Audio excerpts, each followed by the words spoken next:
Cordial bienvenida a este conversatorio titulado Desafíos y oportunidades para el financiamiento de las políticas de vivienda en América Latina. Para la Escuela de Economía, el BAMBI y el CEPAL es un placer contar con su presencia. A continuación, me complace presentar a las personas presentadoras. Tenemos a don Diego Aulestia, jefe de la Unidad de Asentamientos Humanos de la CEPAL desde marzo de 2020, doctor en Economía por London School of Economics and in Political Science, fue ministro de Desarrollo Urbano y Vivienda, presidente ejecutivo del Banco de Desarrollo del Ecuador, representante permanente del Ecuador ante organismos económicos basados en Ginebra y ejecutivo principal en CAF. Tiene maestrías en Economía, Historia Económica y Asuntos Latinoamericanos y un diplomado superior en Estudios Urbanos. Don Dagoberto Hidalgo, gerente general del Banco Hipotecario de la Vivienda, licenciado en Administración de Empresas por el Instituto Tecnológico de Costa Rica, abogado por la Universidad de Escuela Libre de Derecho y especialista en alta gerencia por el INCAE. Fue subgerente de negocios de MUCAP durante 20 años y desde 2020 se desempeña como gerente general del banco. Doña Marcela Román Forastelli, docente e investigadora de la Escuela de Economía, especialista en Economía Urbana, máster en Economía por la Universidad de Costa Rica y especialista en Políticas de Suelo por el Instituto Lincoln de Políticas de Suelo.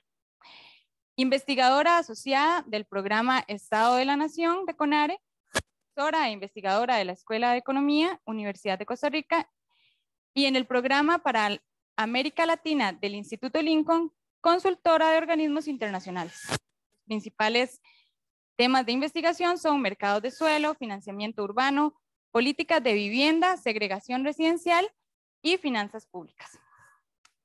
Finalmente, nuestra moderadora, la directora de la Escuela de Economía, la máster Isabel Cristina Araya Badilla, directora de la Escuela de Economía de la Universidad de Costa Rica desde el 2017, máster en Economía por la Universidad de Costa Rica, docente de la escuela desde 1988, dirigió temas de mejora regulatoria y simplificación de trámites en el MEIC entre el 2003 y el 2017.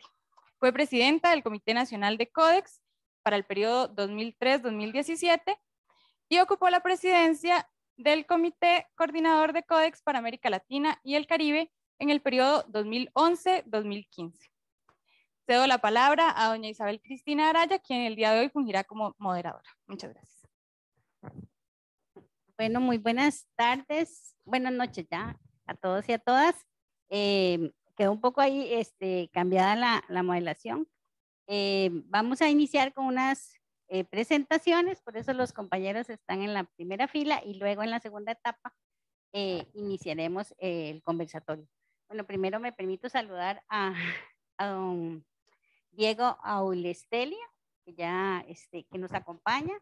Él es como acaba de decir nuestra compañera Silvia, jefe de la Unidad de Asentamientos Humanos de la CEPAL, a don Dagoberto Hidalgo, gerente general del BAMBI, a doña Marcela Román, profesora e investigadora.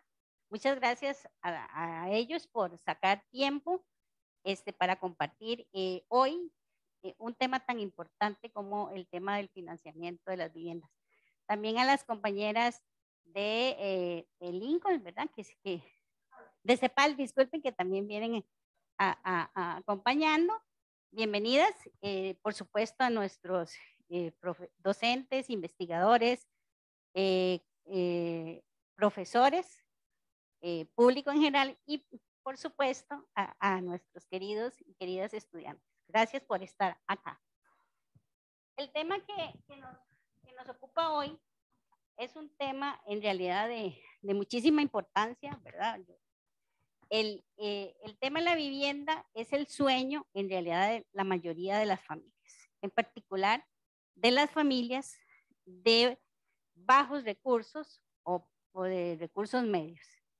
Y por supuesto, hacerse de una vivienda es un sueño para esas familias.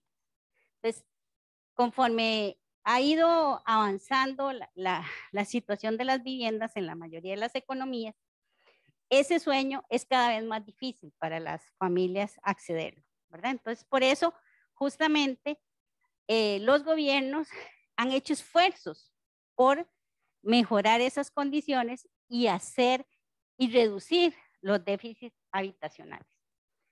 Me voy a permitir citar algunos ejemplos acá de un artículo de Pablo López, coordinador de iniciativas de ciudades para el futuro del Banco de Desarrollo de América Latina, el CAF, que por ejemplo nos dice que de 120 millones de habitantes en América Latina, perdón, de 600 millones de habitantes en América Latina, 120 millones viven en asentamientos de vivienda inadecuadas o informales. Y también otro dato importante que cita el autor en este artículo es que justamente si asumiéramos, o sea, si supusiéramos que todos los habitantes de la América Latina dedicaran el 30% de sus ingresos a los gastos habitacionales, necesitarían ahorrar 30 años para poderse hacer de una vivienda de 60 metros cuadrados. ¿Qué nos refleja eso? Nos refleja que definitivamente el tema de la vivienda solo puede lograrse a través de un financiamiento o a través de financiamiento y un financiamiento adecuado. En relación con el caso costarricense, no podemos dejar de mencionar justamente el rol que ha jugado el BAMBI, el Sistema Nacional Financiero para la Vivienda, en lo que es esta política aplicada por Costa Rica para tratar de solventar esa problemática. Algunos datos que tengo aquí a mano nos dice que, por ejemplo, el bono familiar de vivienda explica cerca de la cuarta parte del total de viviendas construidas en Costa Rica desde la creación del bono. Y en la última década, alrededor de unos 11,000 bonos son entregados en promedio cada año. Y justamente se señala esta política o esta labor que se ha venido dando en el país como una de las más consolidadas de la región. Sin embargo, justamente, esto no ha solventado las crecientes necesidades habitacionales de nuestra población, ¿verdad? Otro tema importante a señalar es que, si bien es cierto, se han hecho esfuerzos, y en particular en los últimos años, de que las soluciones de vivienda no solo sean dedicadas a los de bajos recursos o a las familias de bajos recursos, los primeros deciles, sino también a los de ingresos medios. Sin embargo, el acceso de esas familias de ingresos medios a las posibilidades de financiamiento para vivienda no han sido reales. O sea, la gente, han salido algunas posibilidades, algunas propuestas, pero en la realidad, ¿qué es lo que está pasando? El acceso o los recursos a los que pueden acceder esas familias sigue siendo insuficiente para la oferta de viviendas que existe en el mercado. O sea, no hay una relación, porque justamente esas ofertas de vivienda son dedicadas principalmente a los de ingresos, a los de mayores ingresos. De manera que el financiamiento al que pueden acceder las clases medias difícilmente pueden financiar ese tipo de viviendas. Finalmente, también es importante señalar que en cuanto a la política, a la ley y funcionamiento del sistema financiero para la vivienda, en realidad desde su creación en los años 90 no ha tenido transformaciones realmente de fondo. Este es un tema importante y es un tema que tiene que discutirse a nivel nacional, ¿verdad? Cuando estamos acercándonos a los 40 años de funcionamiento del Sistema Nacional para la Vivienda, justamente se hace necesario discutir los desafíos del financiamiento. Máxime en una coyuntura como la actual, ¿verdad? Donde estamos en una situación fiscal muy difícil, con un crecimiento de la economía muy volátil y además con una situación actualmente de aumento de tasas de interés justamente para tratar de frenar la inflación. Entonces, todas esas condiciones hacen todavía más difícil la formulación de políticas adecuadas para el financiamiento de las viviendas. Bueno, de todos estos temas, justamente, los especialistas que hoy que nos acompañan, pues van a conversar de este asunto y esperamos que sea de gran interés para todos ustedes y que realmente despierte una discusión sana y abierta de nuestro país sobre estos temas tan relevantes. Vamos a funcionar de la siguiente forma. Cada uno de los panelistas va a tener 15 minutos para hacer su exposición y posteriormente pasamos a una segunda etapa donde los panelistas van a responder a unas preguntas que traemos para generar la discusión. Entonces vamos a iniciar con el doctor Diego Aulestia. Por favor, don Diego, muchas gracias. Muchas gracias, doctora Araya. Y en primer lugar, un gusto estar acá en la Escuela de Economía de la Universidad de Costa Rica. ¿Me escuchan bien? ¿Debo usar el teléfono? Sí. Es para grabar, ya, perdón. Bueno, en primer lugar, muchísimas gracias por la invitación. La verdad es un gusto, primero, compartir el panel con Dagoberto. Y muchísimas gracias a Marcela Román por esta gentil y cordial invitación. Yo quiero hacer una introducción de cuál es la situación a nivel regional y luego hacer alguna mención, por supuesto, a la situación de Costa Rica y la verdad más como inquietudes, como preguntas que en términos de aseveraciones absolutas. No sé cómo podemos pasarla. Esto, muchas gracias. Debería estar. Ya, entonces, bueno, en primer lugar, ¿cuál es la situación de la región? Insisto, nuevamente presentar alguna panorámica macroeconómica muy global y luego ver cuáles son desde CEPAL, desde la Comisión, cómo vemos esta situación a nivel regional y sin duda alguna, les anticipo, la vemos con preocupación. Dicho sea de paso, corte comercial inicial, esta lámina, por ejemplo, fue presentada el día de ayer en la actualización del Estudio Económico de América Latina que lo realiza CEPAL cada año, entonces ustedes pueden finalmente encontrar y más información, por supuesto, en el portal de CEPAL. Entonces, ¿qué es lo que sucede? Por supuesto, una situación a nivel de América Latina en términos de crecimiento del PIB y del PIB per cápita que ya venía antes de la pandemia enfrentando serias dificultades. Ustedes pueden ver allí en la línea roja los promedios del crecimiento per cápita y que evidentemente con pandemia se desploman. Luego hay sobre todo una recuperación, un rebote estadístico que continúa, se mantiene inclusive dentro de este año, pero las perspectivas no son sumamente positivas. En términos de crecimiento económico, si es que hay complejidades y grandes retos, la situación de la pobreza nos preocupa a nivel regional y por supuesto de ello depende en gran medida la situación del parque habitacional porque al fin y al cabo la vivienda es una cara de la pobreza. De hecho, a niveles de necesidades básicas insatisfechas es una de las características, una de las dimensiones a través de las cuales se la puede aproximar. Entonces, niveles de pobreza que estaban disminuyendo efectivamente en la región hasta el 2014 y que luego lamentablemente vuelven a crecer, vuelve a incrementarse los niveles de pobreza en la región, tanto a nivel urbano como a nivel nacional. En términos urbanos estamos hablando del orden del 13% hacia el año 2020, que son las estimaciones que se realizan en la División de Estadística de CEPAL.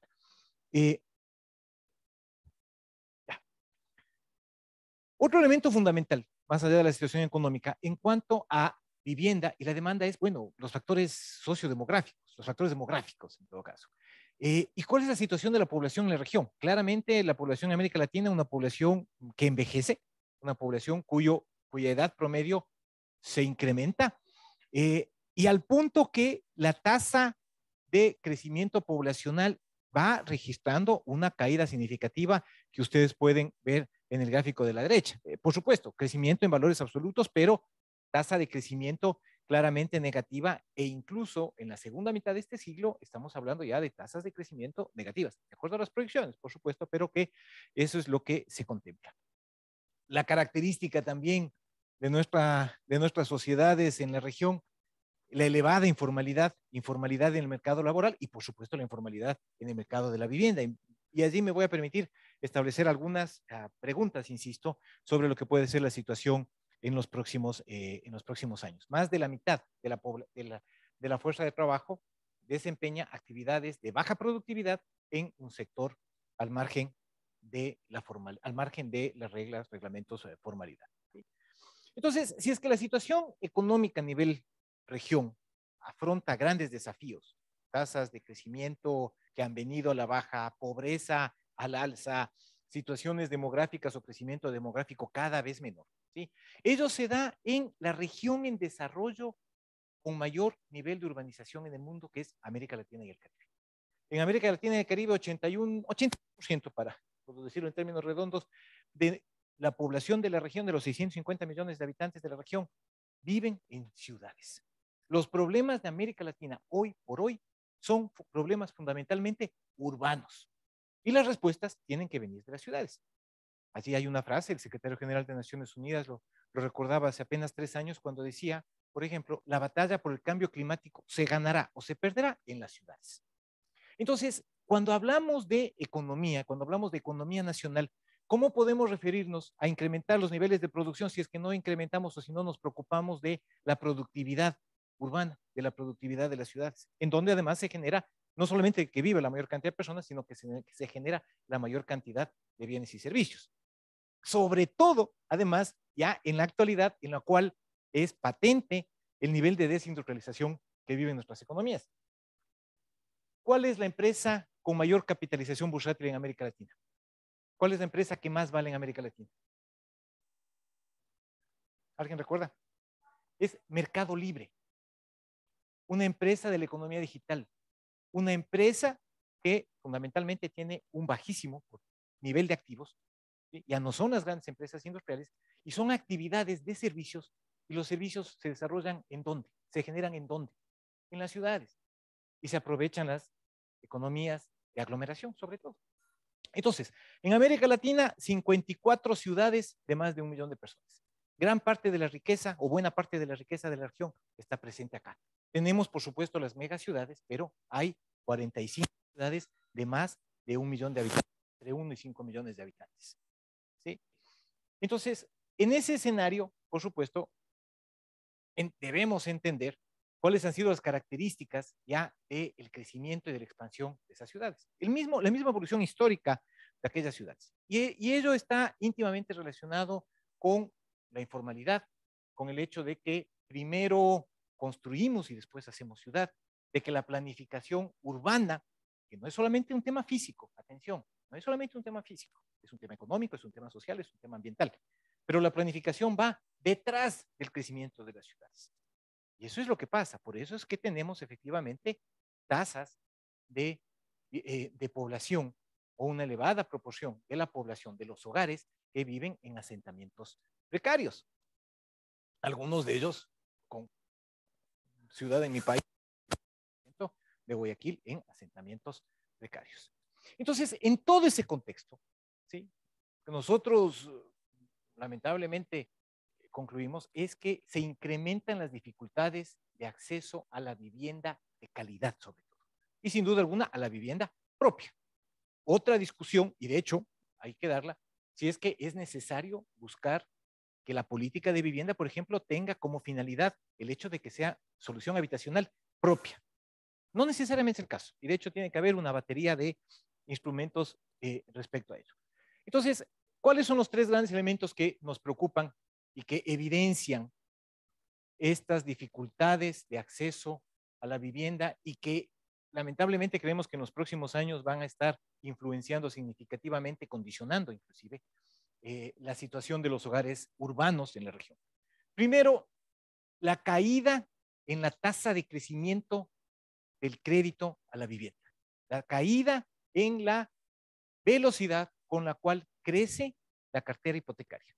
Inclusive, hoy en la mañana veía las cifras de Costa Rica, también es el caso, caída en términos reales, caída en términos reales. ¿Sí? Dicho de otra manera, hay cada vez menos hogares que están accediendo a créditos para la adquisición de la vivienda. Y usted bien, lo decía bien, directora, ¿sí? ¿Por qué es importante la vivienda?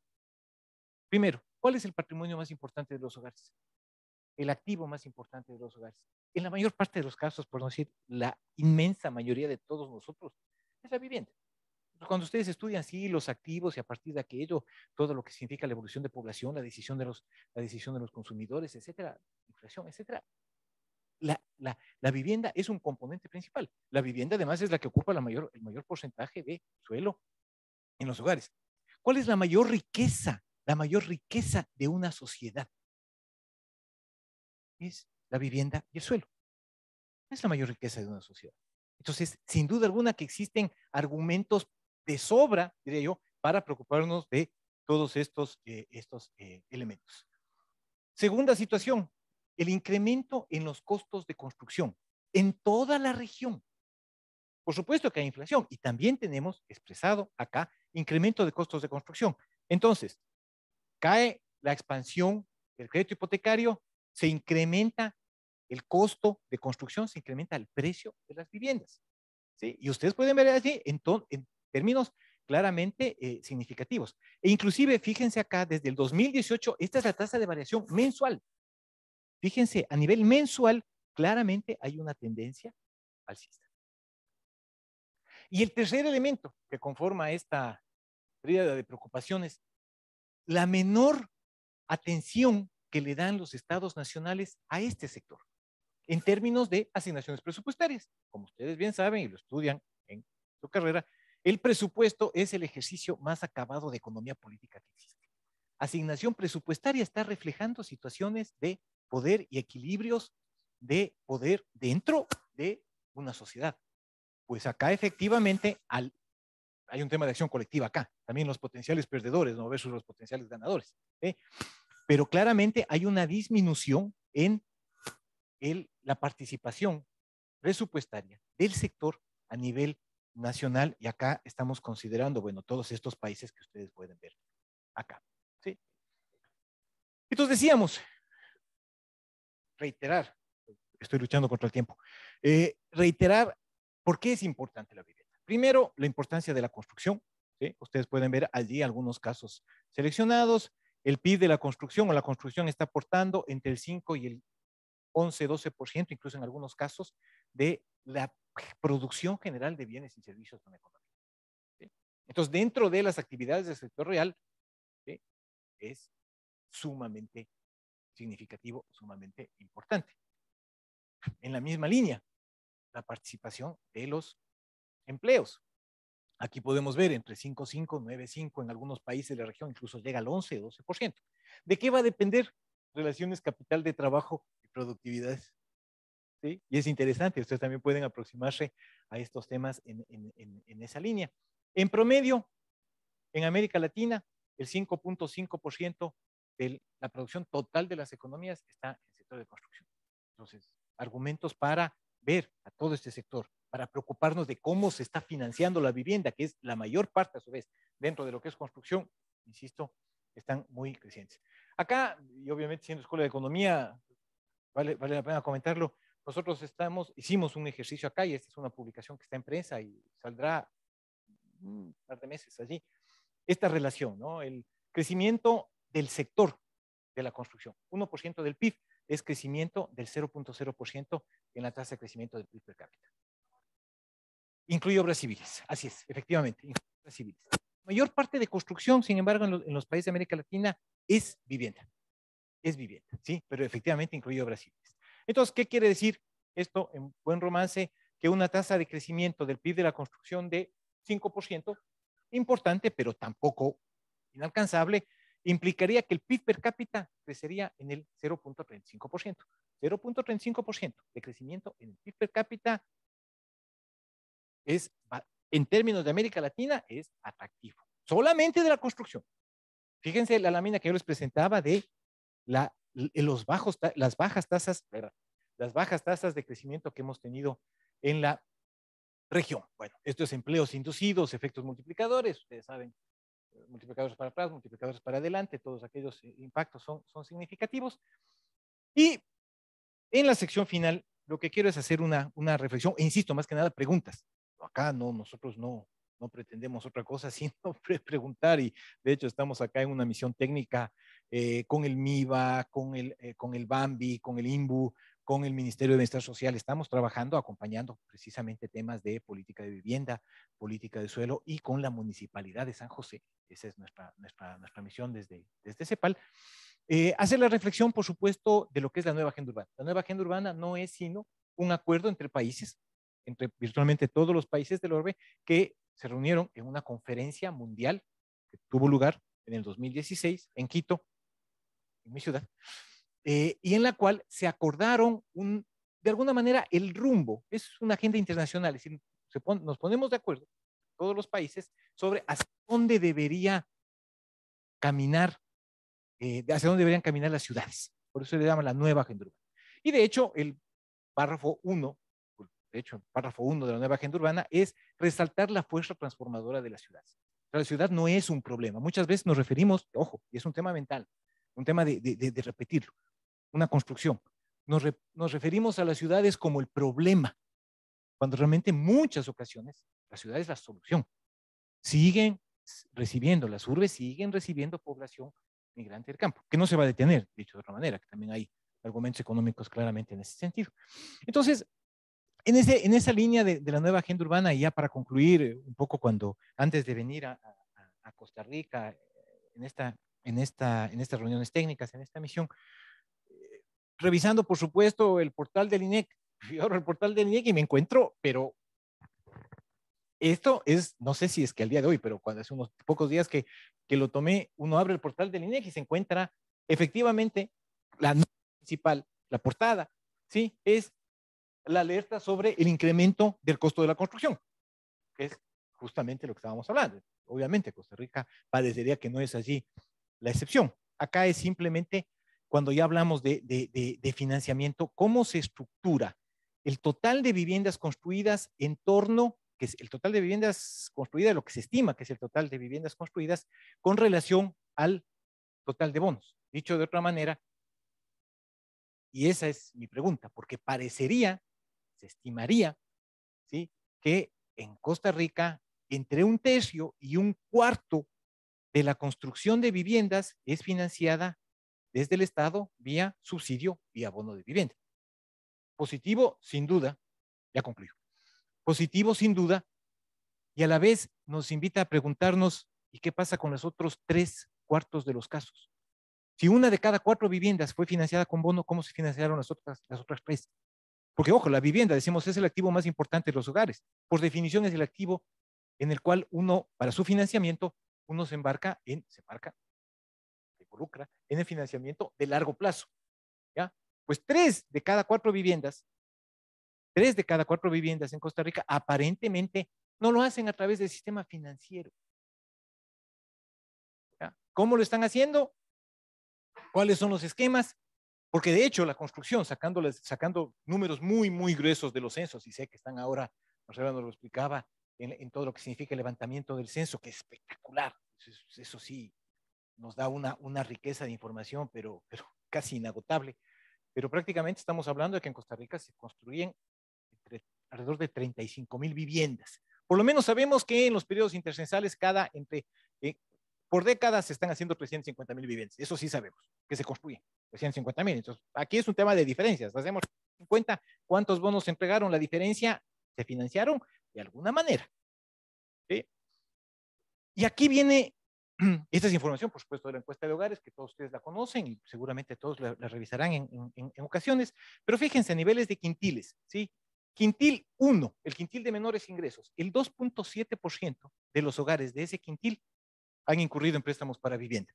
Comparemos con el de mayores ingresos, el 30%. Entonces, claro, acá está la formalidad. ¿Sí? Casi 1/3 de los hogares de mayores ingresos adquieren un crédito hipotecario para llevar adelante su construcción. Eso es lo que uno esperaría. Bueno, pues resulta que para quintil 1, quintil 2, aquí en el mejor de los casos, quintil 2, estamos hablando del 8%. ¿Y cómo financia su necesidad de vivienda, su necesidad de habitación, los hogares de menores recursos? Sí. Bueno, acá no me quiero extender, pero en cuestión de financiamiento uno, por supuesto, puede seguir hablando de diferentes opciones, rehabilitación, ampliación, mejoramiento. Yo sé que el esquema de bono, por ejemplo, en Costa Rica lo incluye, pero también precarios. también hacer una consideración, ¿sí? El panel intergubernamental de cambio climático, ¿sí? Que es básicamente la autoridad colectiva, nuevamente, en términos de los países, sobre hacia dónde deberíamos llevar las acciones nacionales e internacionales en términos de mitigación y de adaptación.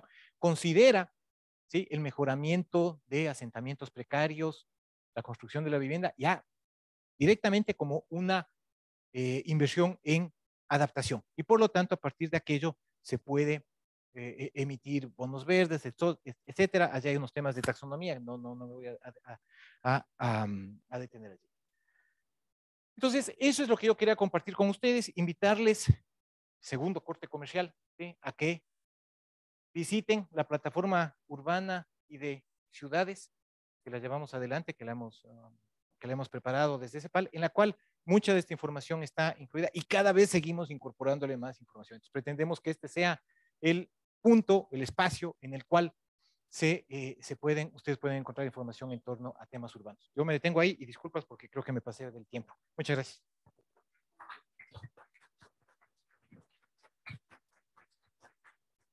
Muy bien, muchas gracias a don Diego y por favor ahora don Dagoberto.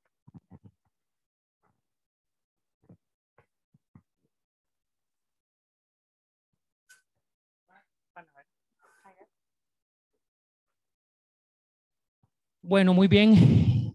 Buenas tardes, buenas noches ya.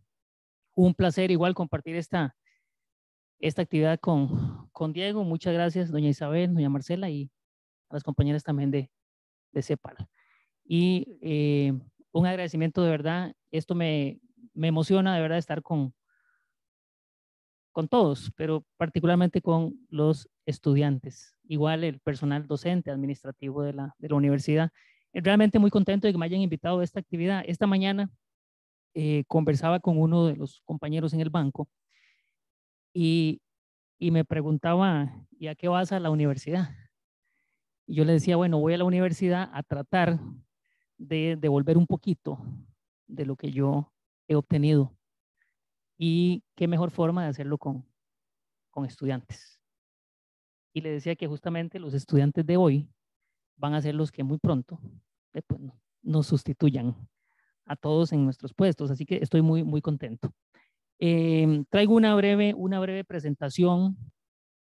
Ya Diego abordó muchos de los temas, así que yo voy a pasar muy rápido por estos, pero la idea es que, bueno, tenía pensado hablar un poquito de la situación mundial y nacional. Diego ya ha adelantado algunos datos, yo voy a detenerme en los que creo más relevantes.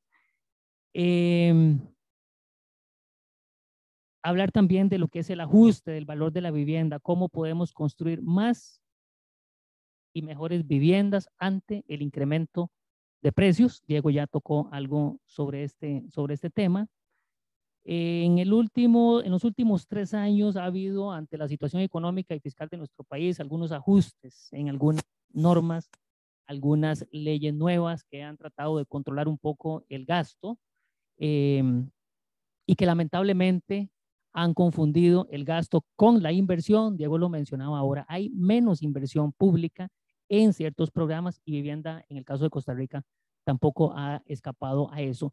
Y justamente en el 2018 se promueve una ley, la 9635, que trata de pues, controlar el tema fiscal de nuestro país y tuvo algunos efectos importantes sobre el sector vivienda en general, pero particularmente sobre el sistema financiero nacional para la vivienda. Y es importante ahora por lo menos dejarles alguna pincelada sobre eso. Algunos datos relevantes sobre el déficit de vivienda en Costa Rica, cómo podríamos optimizar los procesos en el sistema precisamente para que el tiempo que transcurre muchas veces para poder dotar de una vivienda a cualquier familia, a cualquier persona, pero particularmente a las personas y familias de ingresos medios e ingresos bajos, también incide en el costo.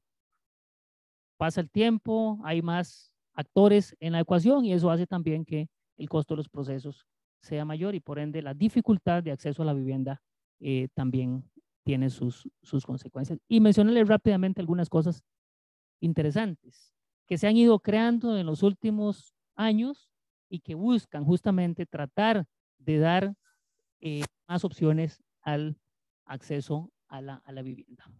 Aquí no me voy a detener mucho, solo voy a mencionar los enunciados. Evidentemente ha habido a nivel mundial una ralentización de la actividad económica. Diego ya presentó sobre esto, así que no me voy a detener, pero sin duda nos ha afectado a nivel mundial y sin duda en la región y particularmente en Costa Rica no ha sido la excepción. El impacto también en la inflación lo vemos en muchos ámbitos, en muchos casos. El sector construcción no ha escapado a eso. Los gobiernos también han tenido que hacer ajustes importantes en sus políticas monetarias para poder enfrentar la situación que vive nuestro país. Y bueno, en eso no hemos también escapado. Y claramente la perspectiva de crecimiento, con datos del Fondo Monetario Internacional, y esto puede haber ya cambiado, pero también nos dice que, por ejemplo, para el año 2022, 4.4% de crecimiento y 3.8% para el 2023. Quiere decir que efectivamente las perspectivas de crecimiento no son muy alentadoras. Por lo tanto, este año y los que vienen posiblemente persisten ciertos riesgos que pueden provocar un detrimento en las proyecciones de crecimiento. Costa Rica no va a escapar a eso, sin duda. Apariciones de las nuevas variantes del COVID, ya uno pensaría que vamos de salida, pero lo cierto es que seguimos viendo todavía algunos efectos en algunos sectores o segmentos de la población, la inflación, que ya lo señalamos. Esto implicaría sin duda un incremento en las tasas de la política monetaria y en general lo que va a repercutir necesariamente en las tasas de interés de toda la cartera de crédito y particularmente la de vivienda, aunque en menor medida podría ser, pero ya lo vimos. Y bueno, ustedes que estudian el tema saben que la tasa básica pasiva ha ido creciendo de manera importante en los últimos meses, últimas semanas. Y por supuesto que hay ciertas tensiones geopolíticas que siguen su curso y que sin duda nos van a afectar. En el caso de Costa Rica particularmente, pues hemos visto una recuperación apenas moderada, para pasar la línea entre lo que sale en el estado de resultados en rojo y lo que sale en color negro.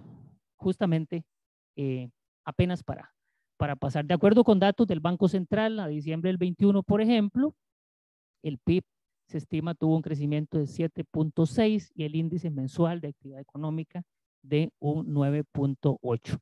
Esto impulsado principalmente en comercio, en las actividades como la manufactura, la información, las comunicaciones, los servicios especiales, toda la parte de turismo, hoteles, restaurantes, transporte, etcétera. No vemos vivienda.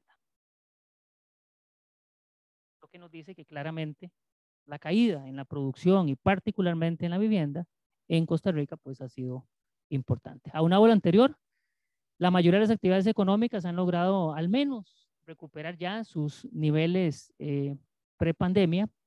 Sin embargo, hay actividades como el de alojamiento, administración pública, son las que aún se encuentran en niveles inferiores.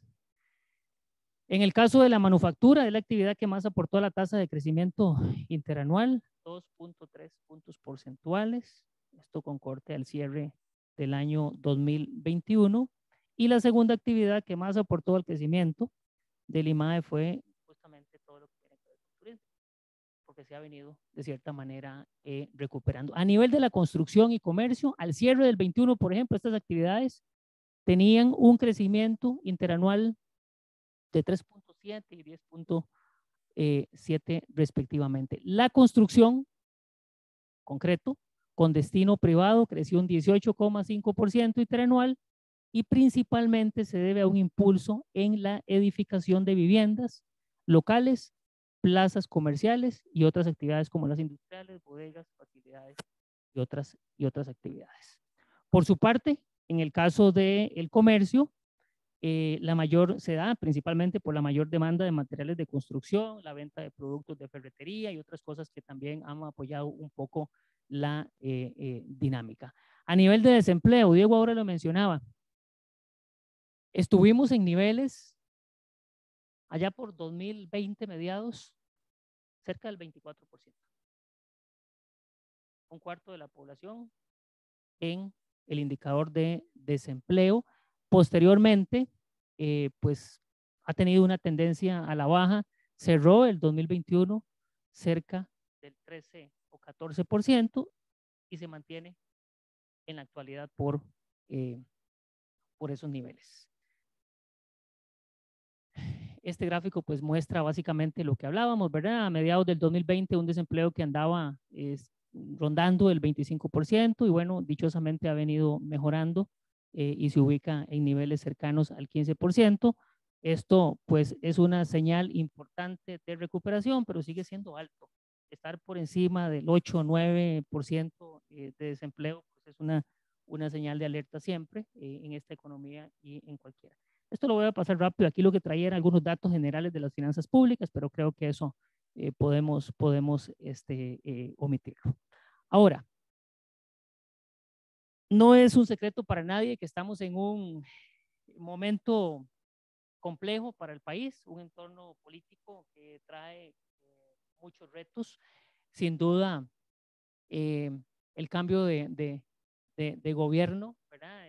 Estamos en un momento de acople, un gobierno que apenas está acomodándose en la silla, que está recibiendo una situación muy compleja y que además tiene la experiencia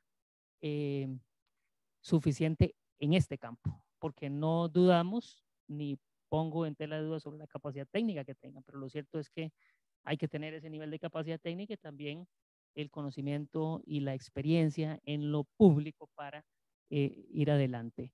Hay niveles altos de incertidumbre, principalmente ocasionado por la baja velocidad en la recuperación de los indicadores macroeconómicos y bueno, venimos saliendo también y estamos todavía con algunos efectos del conflicto Rusia-Ucrania.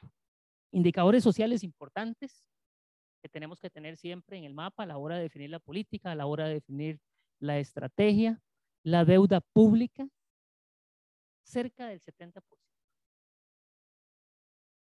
Eso es insostenible y es lo que ha hecho precisamente que el país tenga que dedicar cada vez menos recursos a la inversión pública y que de manera forzosa ha tomado decisiones, se ha recortado y lamentablemente a veces es más fácil recortar la inversión pública que ir a la raíz del problema que es el gasto en muchas ocasiones.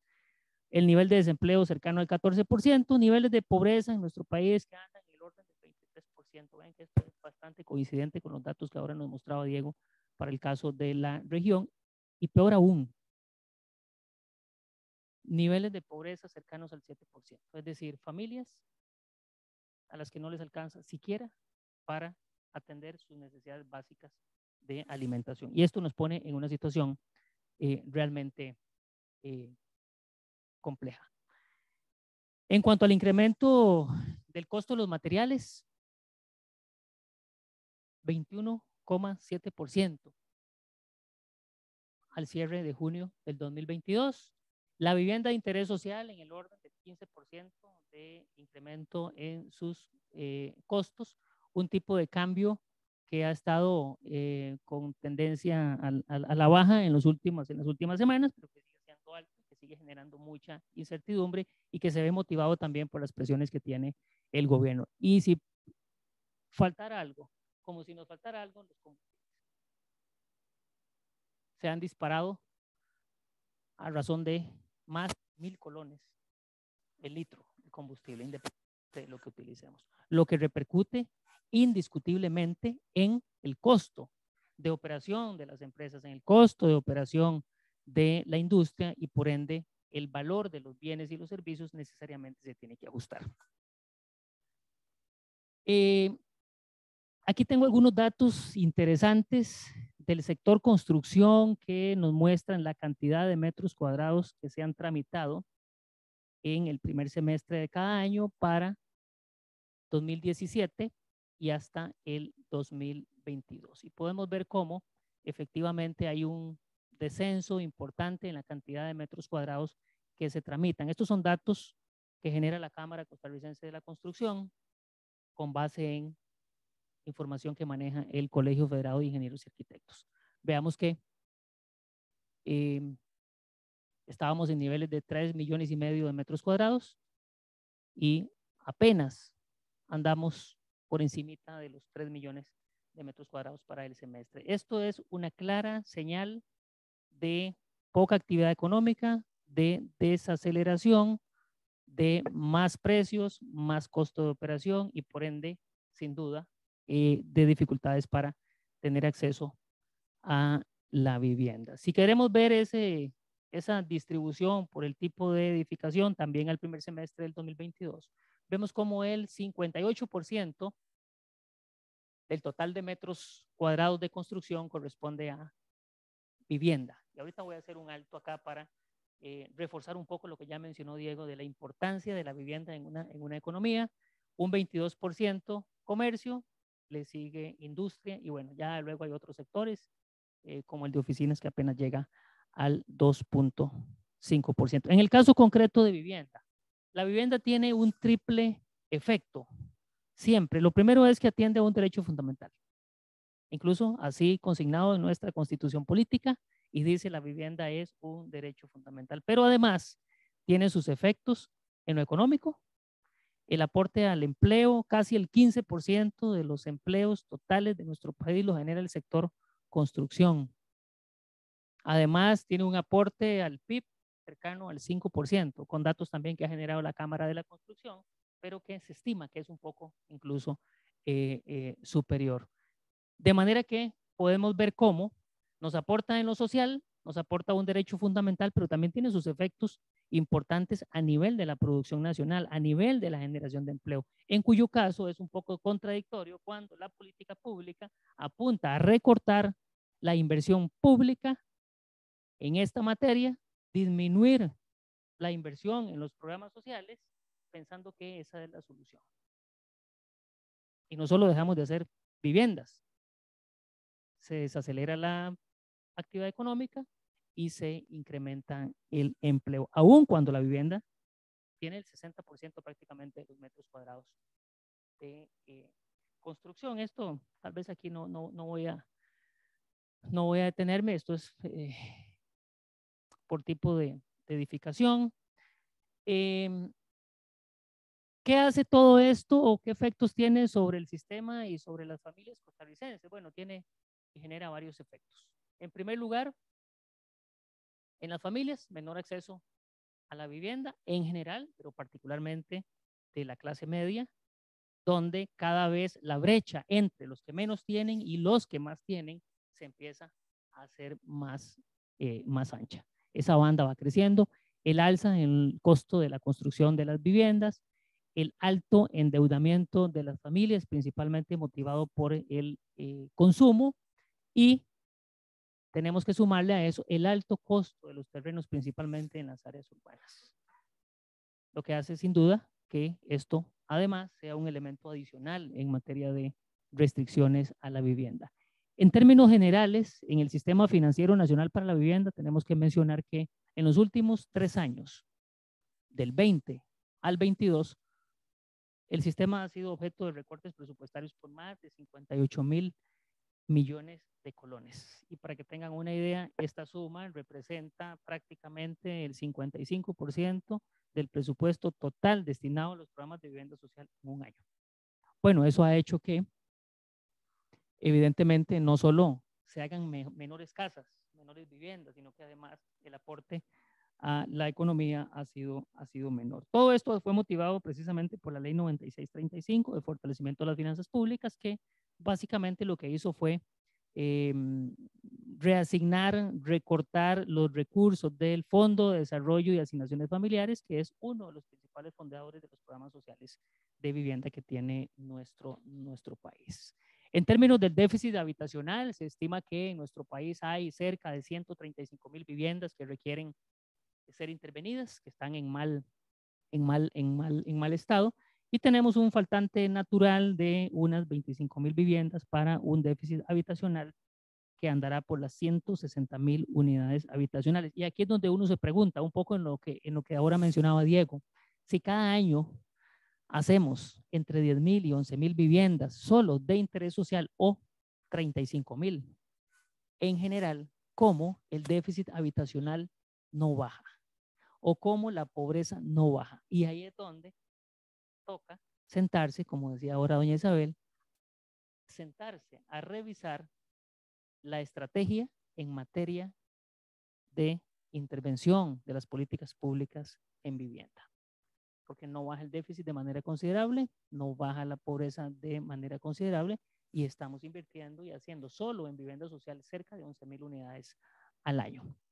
Por otro lado, 16.300 viviendas en precario. En nuestro país se estima que hay 400 precarios. Es decir, 400 asentamientos informales donde las familias viven sin ninguna condición razonable para su habitación, viven en terrenos que están invadidos, terrenos en muchos casos del mismo sector público. Son 16.000 viviendas.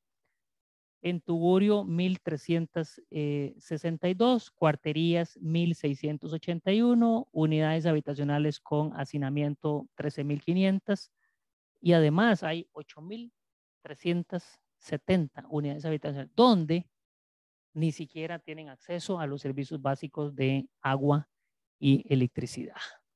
De manera que como sistema, el Estado ha venido haciendo esfuerzos importantes donde tenemos un Ministerio de Vivienda como el rector del sector, tenemos un banco hipotecario de la vivienda que es el rector del Sistema Financiero Nacional para la Vivienda y funge básicamente como ente de segundo piso encargado de manejar la parte financiera. Tenemos un conjunto de entidades autorizadas, más o menos 25 entidades autorizadas que fungen y trabajan en el primer piso justamente para canalizar los recursos que el Estado por medio del BAMBI dirige a los programas de vivienda social.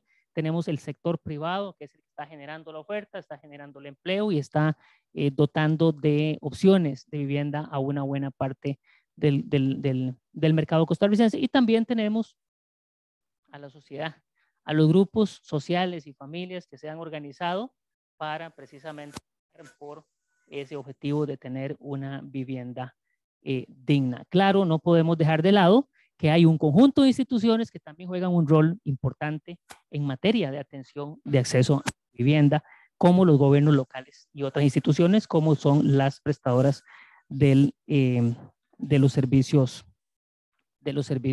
públicos. ¿Por qué tenemos que fortalecer entonces la vivienda y por qué fortalecer el sistema? Bueno, es una alianza público-privada que ha resultado con muy buen funcionamiento durante 3 décadas y media. Diego ahora mencionaba, 1 de cada 4 viviendas del parque habitacional de nuestro país se ha construido por el Sistema Financiero Nacional para la Vivienda. Más de 408.000 familias hoy tienen una vivienda digna gracias a este sistema. Lo que no significa que está bien y que no hay que hacer nada, todo lo contrario. Más bien las cosas hay que revisarlas cuando los resultados aún lo permiten, porque caso contrario sería mejor poner un candado y cerrar. Y creo que estamos a las puertas, aún cuando se tienen estos resultados, de hacer esa revisión. Ya lo hablamos ampliamente, ¿verdad? Esto genera empleo y reactiva la economía y además el sistema ha demostrado ser capaz de funcionar con niveles bajos de costo operativo. Una de los retos más importantes es lograr que las fuentes de financiamiento de los programas de vivienda social en nuestro país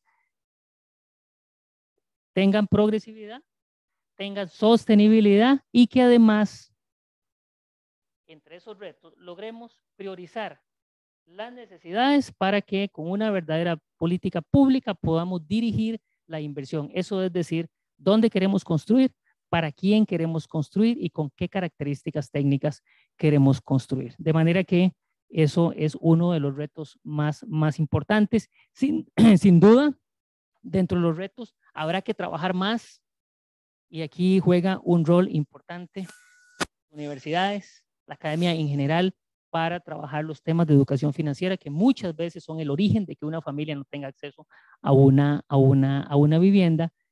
Y claro, tenemos que fortalecer los programas de financiamiento para ingresos medios. En el año 2019, mediados finales, el BAMBI impulsa un programa de financiamiento exclusivo para familias de ingresos medios y ha logrado financiar al cierre de junio de este año cerca de 4.000 unidades nacionales, solo con este programa. Programa que ha invertido unos 125.000 millones de colones en general para construir vivienda, para generar oferta, para generar actividad económica, para generar empleo. Y lo interesante es que de esos 125.000 millones, solo el 20% fueron recursos del subsidio. Lo que nos indica que la clase media no necesita que le regalen las cosas. La clase media lo que necesitan son instrumentos, son mecanismos, son opciones que le faciliten el acceso a la vivienda. Logramos colocar esa suma y el 80% de los recursos la gente lo tomó con un crédito. Hicimos tres ajustes. Uno, permitimos que el subsidio se utilizara como aporte inicial para la compra de una casa para arreglar el problema de la prima y la falta de ahorro de las familias costarricenses. Primer cambio. Segundo cambio. El banco le facilita a las entidades financieras, entidades autorizadas, un crédito en condiciones blandas para que esas mejoras en la tasa de interés le fueran trasladadas sí o sí a las familias. Entonces les dimos acceso al crédito con tasas de interés razonables. Y el tercer cambio fue precisamente a nivel operativo, darle la posibilidad a los integrantes del sistema, a las entidades autorizadas, de que las operaciones financieras fueran aprobadas directamente por ellos. De manera que haya un Estado facilitador y no un Estado que está tratando de hacer todo. Y bueno, los resultados han sido bastante positivos. Se han impulsado otros programas como la modalidad de vivienda urbana inclusiva y sostenible, que lo que trata es de aprovechar terrenos de poca área en el área metropolitana, que tienen acceso a los servicios básicos, que tienen la infraestructura, el alcantarillado, todo lo que es obras viales y principalmente que se ubiquen en zonas urbanas donde las familias tengan acceso a una vivienda cerca también de sus puestos de trabajo. Y termino con esto. No hay duda de que enfrentamos retos importantes. Se ha estado hablando últimamente de una fusión de las entidades del sector de vivienda, el Banco Hipotecario de la Vivienda, el Instituto Nacional de Vivienda y Urbanismo y el Ministerio de Vivienda y Asentamientos Humanos. En la medida en que cualquier intención de esta naturaleza genere eficiencia, genere ahorros y principalmente preste un mejor servicio a la ciudadanía, creo que nadie se opondría. Claramente hay que hacer los estudios técnicos, hay que hacer los análisis correspondientes, hay que medir la generación de valor de las instituciones y buscar un modelo que no solo tenga por objetivo por fusionar, no, tiene que principalmente generar ahorros en parte, pero lo más importante es la eficiencia del sector para llegarle a la población costarricense. Yo termino con esto porque no solo se me pasan los 15 minutos, creo que casi se me pasan otros 15 minutos. Les agradezco mucho. Esta presentación va a quedar disponible por si alguien la quiere pues tener. Así que muchísimas gracias y buenas tardes.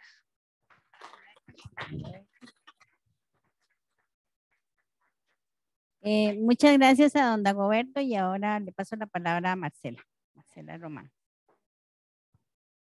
Voy a aprovechar porque aquí hay unos campitos, creo que aquí somos lugares. Ahí hay espacio si quieren. Bueno, buenas noches a todos.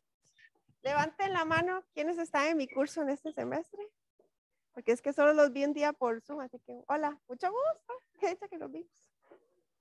Exacto. Me firman y tienen 5 puntos. Bueno, yo no hice una presentación, lo que quería era como compartir algunas inquietudes y no sé, de pronto ya podemos pasar más rápido al conversatorio y a preguntas que ustedes tengan. Yo quería decir 2 cosas. ¿Sí? Está apagado, ¿verdad?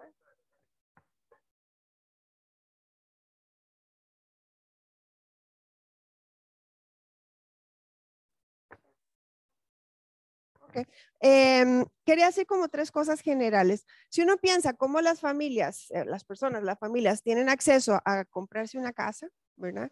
De las vías tradicionales es los suertudos que tienen plata, pues tienen sus ahorros y tienen una manera de usar sus ahorros para invertir. Son poquitos, ¿verdad?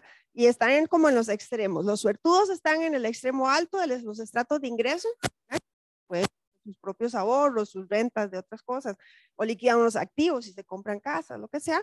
Y los más pobres también resuelven solos, ¿verdad? Van y ocupan áreas informales y con materiales precarios resuelven sus casas. Esos no usan sistema para financiarse, en los dos extremos de la distribución de los ingresos, ¿verdad? Luego, cuando uno se acerca más a los pobres, pero no tan requete pobres, y a los que nos va bien, como a todos los profesores universitarios, pero que no estamos en los estratos más altos de ingreso, entonces ahí tenemos que apalancarnos con crédito hipotecario, ¿verdad?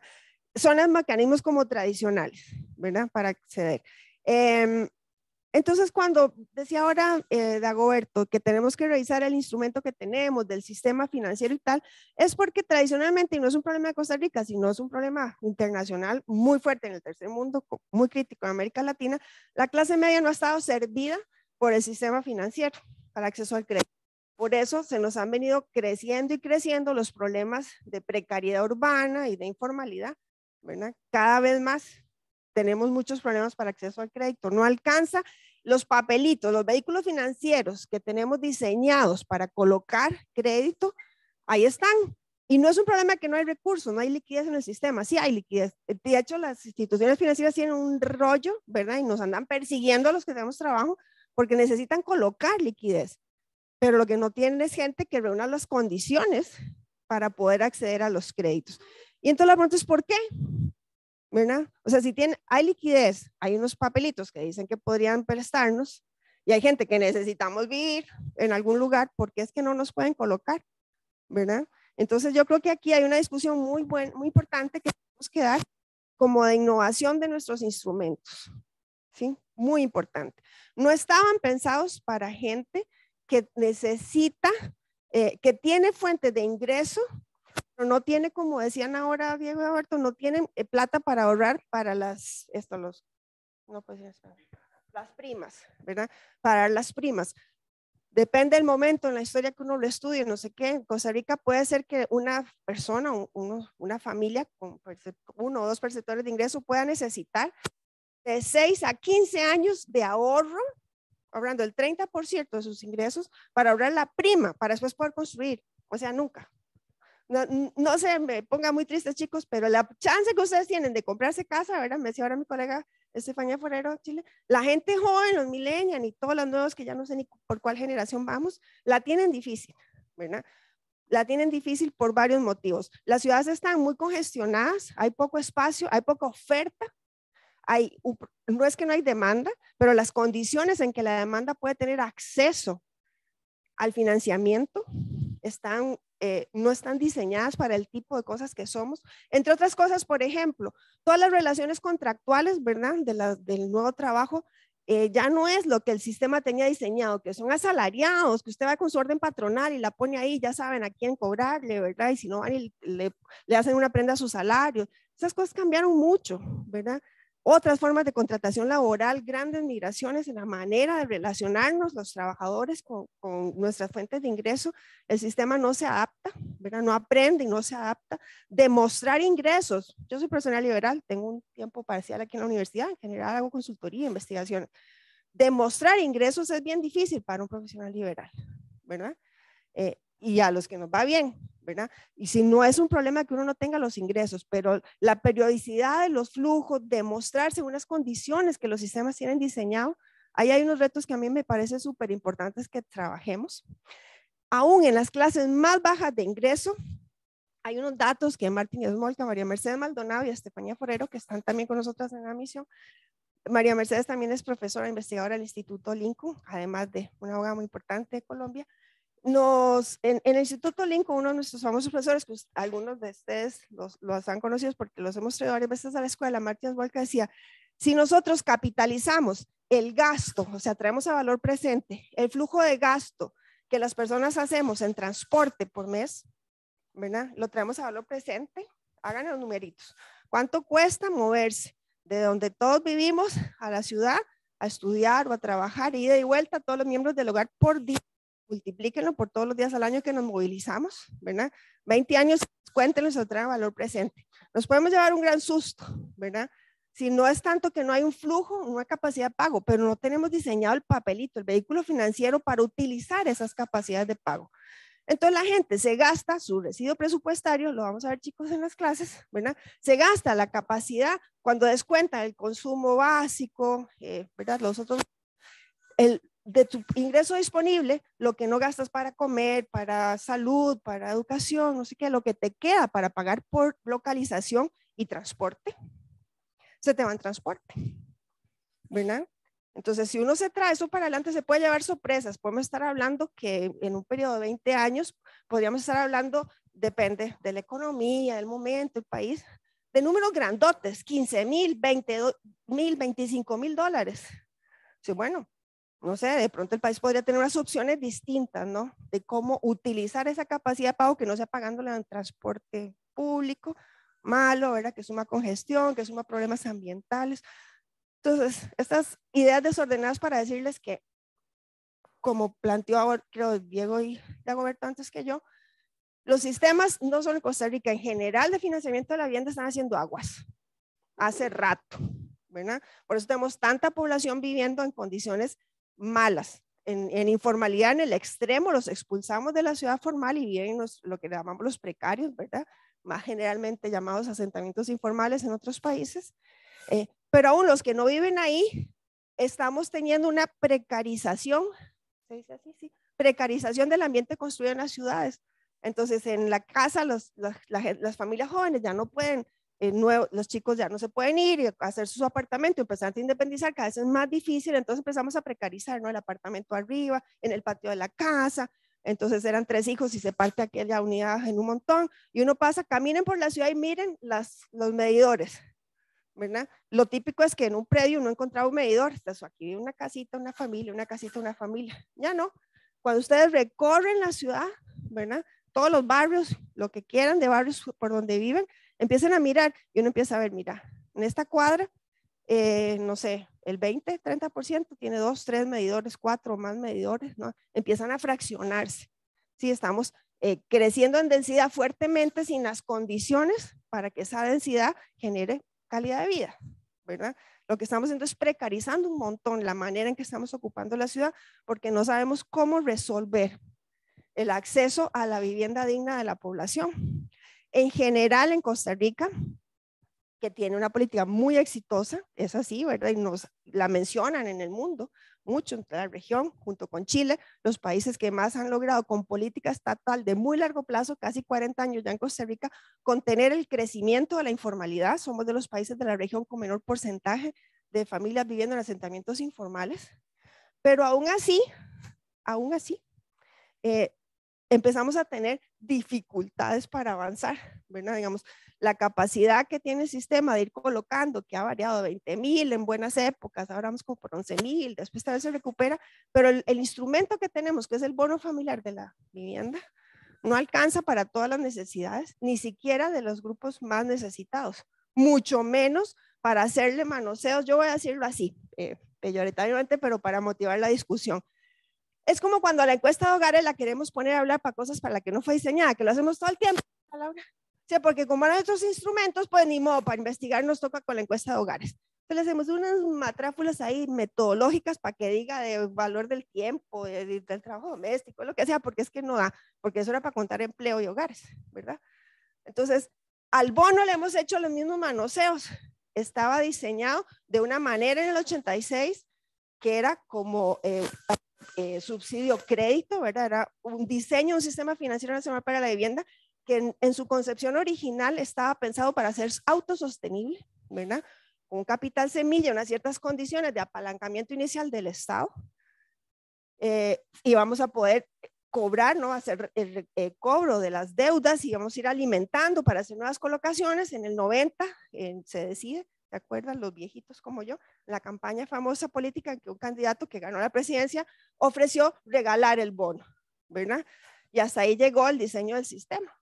Entonces nos hemos convertido, el banco, que no es un banco, decía ahora Diego que es banquero también, decía, pero que es un banco que no hace intermediación financiera, eso no es un banco, ¿verdad? Un pedazo muy chiquito del banco hace alguna de esas cosas, en realidad reparte el subsidio y tiene unas condiciones y lo hace bien porque, bueno, ha logrado producir cosas muy buenas y además sostenidas en el tiempo, ¿verdad? Pero hay más mecanismos en otras partes. se está pensando más en innovar en distintas maneras. Diego planteó ya dos cosas. Una cosa sobre localización, que también después Dagoberto lo mencionó. Yo diría que todavía más, ¿verdad? Otras formas de tenencia de la propiedad. Una parte de lo que tenemos que repensar del diseño de nuestro instrumento principal de financiamiento de vivienda es si la única manera de que el Estado apoye a la población de tener acceso a la vivienda es regalándole títulos de propiedad de las casas o plata para que tengan títulos de propiedad de las casas, ¿verdad? Ojo ahora, porque en estos 2 días hemos estado discutiendo y nos hemos llevado ahí unas sorpresas no muy agradables para mí, de que vienen unas intenciones de hacer programas de titulación grandes, por ejemplo en la Carpio, sin hacer nada para que eso se convierta en un lugar digno para vivir, ¿verdad? Es decir, mucho a la experiencia peruana, lo que ha pasado en otros lugares, ¿verdad? Repartimos titulitos de propiedad con todo ese daño que hizo Hernando de Soto en toda la región y en el mundo, ¿verdad? Por el Banco Mundial. Sí, esa cosa de que el Ministerio del Capital, si no lo han leído los chicos más jóvenes tienen que irlo a buscar, ¿verdad? Ha tenido una enorme influencia en el diseño de políticas de financiamiento, suponiendo que una vez que el problema de la gente no puede estar bancarizada y tener acceso a la economía formal, no tener el titulito de propiedad. Una vez que usted le da un título de propiedad, ¿verdad? Y le valora los activos, no importa, zinc, materiales precarios, pero eso vale plata, claro que vale la plata, la gente hace un gran esfuerzo para tener esos ranchitos donde vive. Bueno, entonces usted le pone valor a todo eso y le entrega un titulito de propiedad por ese tugurio en el que vive y entonces ya con eso lo va a formalizar, va a poder ir al banco y va a poder pedir préstamos para hacer un pequeño emprendimiento, entonces se va a generar ahí todo un motor de las economías para crecer. No funcionó, está requete estudiado que no funcionó. Pero a pesar de eso, siguen cíclicamente dando vuelta en la región y está llegando a Costa Rica otra vez esta discusión de que lo que necesita son títulos de propiedad. O sea, hay otras formas, hay otras formas. Hemos visto distintos datos repasando en esta semana. Los vamos a ver, chicos, en las esta manera de acceder solamente a la propiedad como propietarios, eso no es tenencia segura. Tenencia segura es que yo sé que vivo en un lugar digno, en vivienda adecuada y que no voy a ser desalojado por ningún motivo. Tengo un derecho, ¿verdad? Garantizado de que con las condiciones formales que debo cumplir, ahí voy a vivir siempre. Entonces, uno tiene poca información sobre cómo funcionan otras partes del mundo. Alemania, Holanda, Austria. Es la relación totalmente inversa a la de nosotros. Nosotros tenemos más o menos como 70% de propietarios, 73% por ahí, y en la diferencia estamos en alquiler, están en alquiler, ¿sí? Va creciendo, subiendo como el 12, el 18, el 20, pues ya vamos como por el 22 de ocupación en alquiler. Es el techo al que hemos logrado llegar. Está como invertido, ¿no? Holanda, Alemania, Austria. 70, 75, 78% alquilan, el resto son propietarios. Y esa no es una cosa, digamos, casual, porque es que la capacidad de la gente para pagar un alquiler es muy distinta. Las condiciones que la regulación formal tiene que darle a la gente para acceder de esa manera a tenencia segura es muy distinto que si lo que tiene que hacer es inmovilizar el capital y su flujo de ingreso durante 30 años para pagar por la vivienda de las condiciones que sea, ¿verdad? Es una manera muy distinta de distribuir los recursos familiares y nacionales. En Costa Rica el sistema, los créditos hipotecarios representan como un 30-31% del total de la cartera de colocaciones.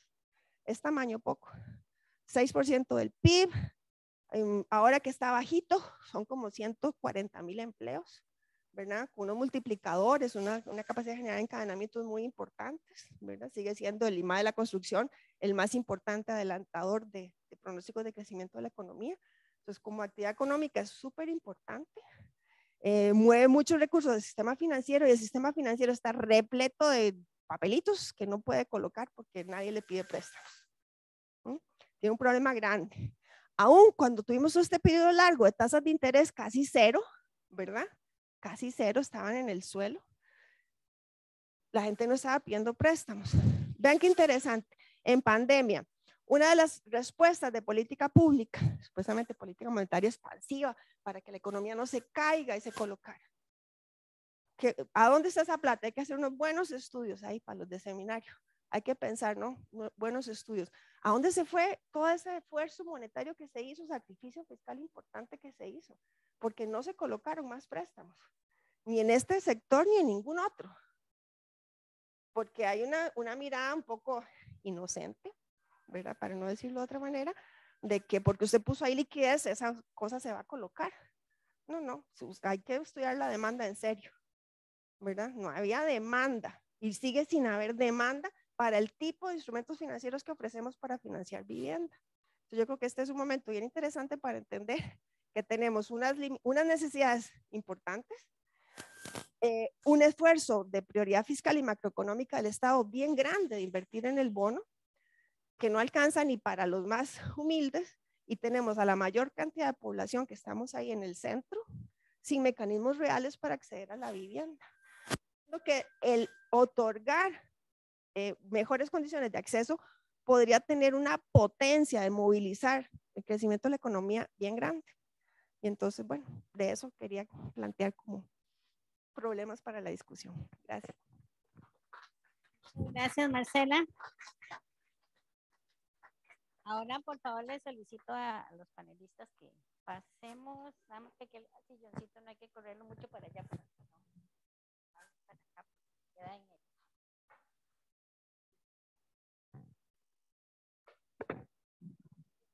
la grabación. Por acá. Por favor.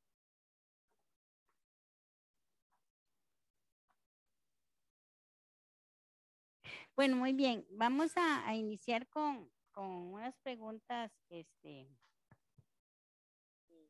promuevan la discusión y la conversación, y luego también abrir para preguntas del auditorio. Entonces, primero tengo aquí una pregunta que me gustaría que puedan referirse Marcela y don Diego, y luego le tengo una especial para el Bambi, para don Dagoberto sobre el tema. Bueno, para Marcela y don Diego, ¿qué formas novedosas de financiamiento podrían utilizarse para lograr que la clase media pueda realmente acceder a la compra de una vivienda? Tal vez contamos con unos 7 minutitos cada uno.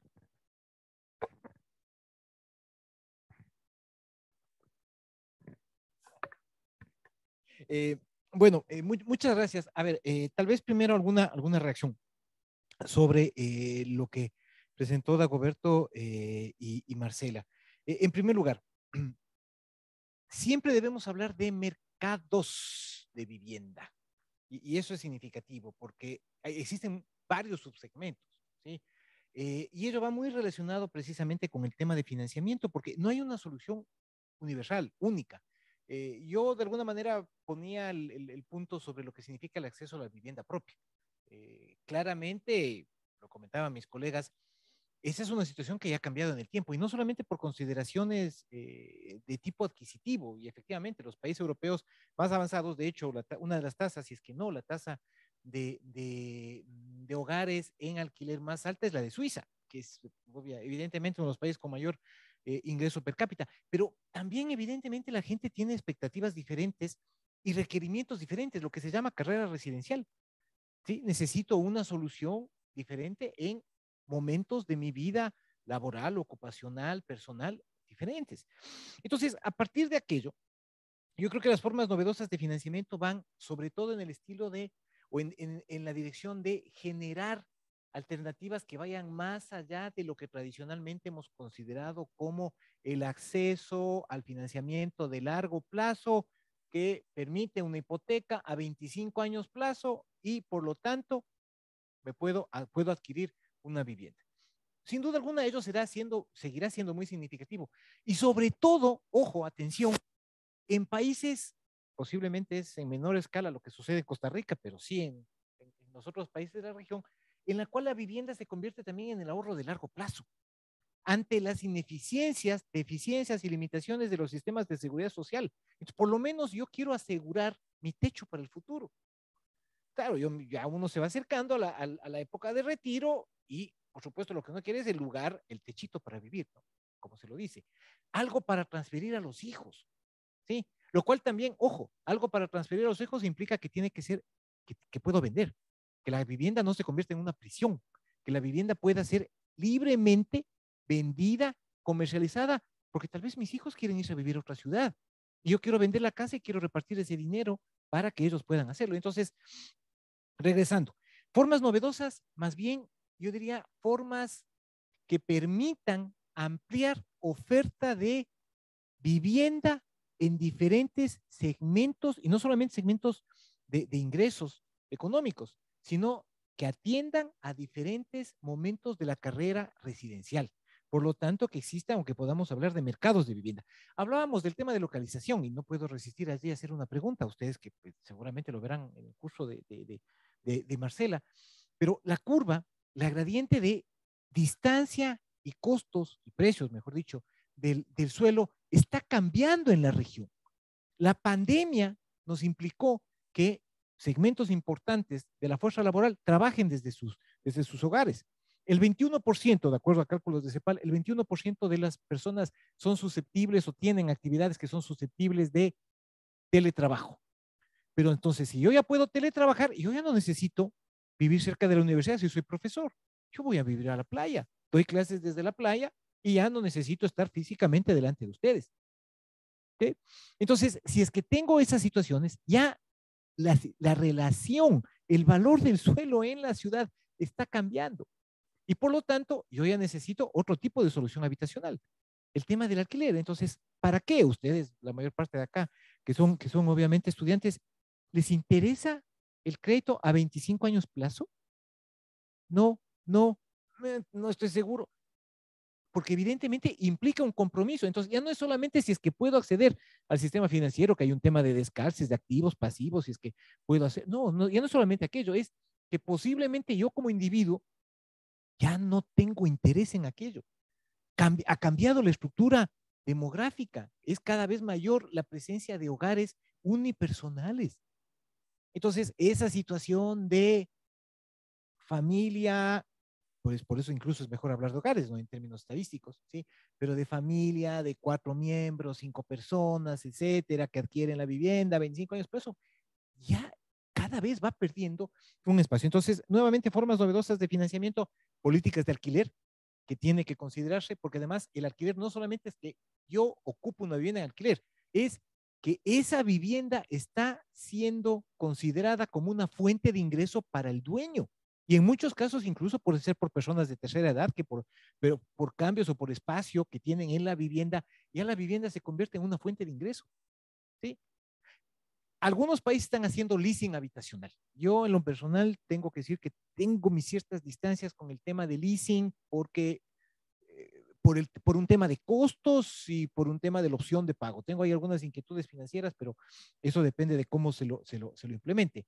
Entonces, diferentes opciones, yo diría, que no sé si es que calificarían como novedosas, sino más bien como entender que existen diferentes submercados, entender que el tema del mejoramiento habitacional es clave, lo cual nos lleva inclusive a uno de los temas o una de las principales razones por las cuales estamos acá en esta misión como funcionarios de CEPAL, como funcionarios de Naciones Unidas, de acompañar al gobierno nacional y al gobierno local de Costa Rica en todo lo que significa el reciclaje urbano, la reutilización de viviendas.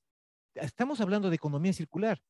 ¿Qué no es economía circular sino imprimir una mayor vida útil a los bienes? ¿Qué bien más importante o qué activo más importante que la vivienda y que el suelo? Entonces, que hablamos de economía circular, empecemos por lo más valioso. Empecemos por el hecho de eliminar espacios vacíos en las ciudades, inmuebles, inclusive públicos, que están vacíos o subutilizados. Entonces, allí vienen formas de financiamiento de adaptaciones, de reconversiones urbanas, por supuesto, mejoras en la habitación para precisamente afrontar los déficits o enfrentar los déficits que incluso Dagoberto lo comentaba. Creo que me pasé de los...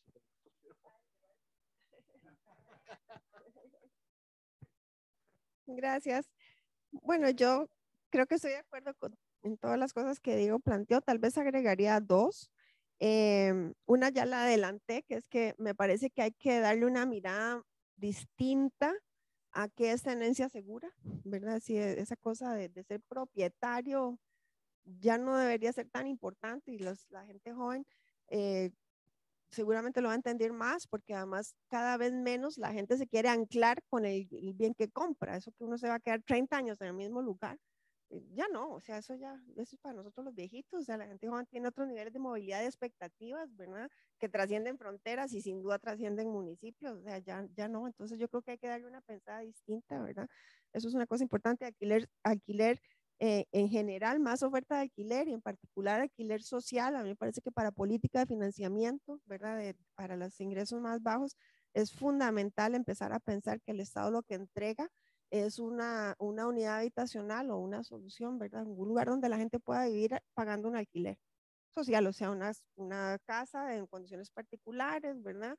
Pero bien localizada, donde usted lo que paga es un alquiler y mientras que lo pague tiene derecho a vivir ahí. Si usted se quiere ir, esa unidad pertenece al Estado y se recoloca para una siguiente persona, una siguiente generación que la necesita, ¿verdad? Entonces, estamos justo en estos días debatiendo sobre cuál será el potencial que tiene el suelo que es patrimonio del Estado, patrimonio fiscal que llaman en Colombia, que le dicen bienes patrimoniales, que son terrenos y edificaciones del Estado que están vacías, desocupadas del todo o subutilizadas, y entonces de eso hay por todas las áreas urbanas, tamaño poco parece, y no tiene ningún uso interesante. Entonces, bueno, ¿cuánto de eso se podría usar, digamos, para apalancar proyectos más interesantes de localizar vivienda?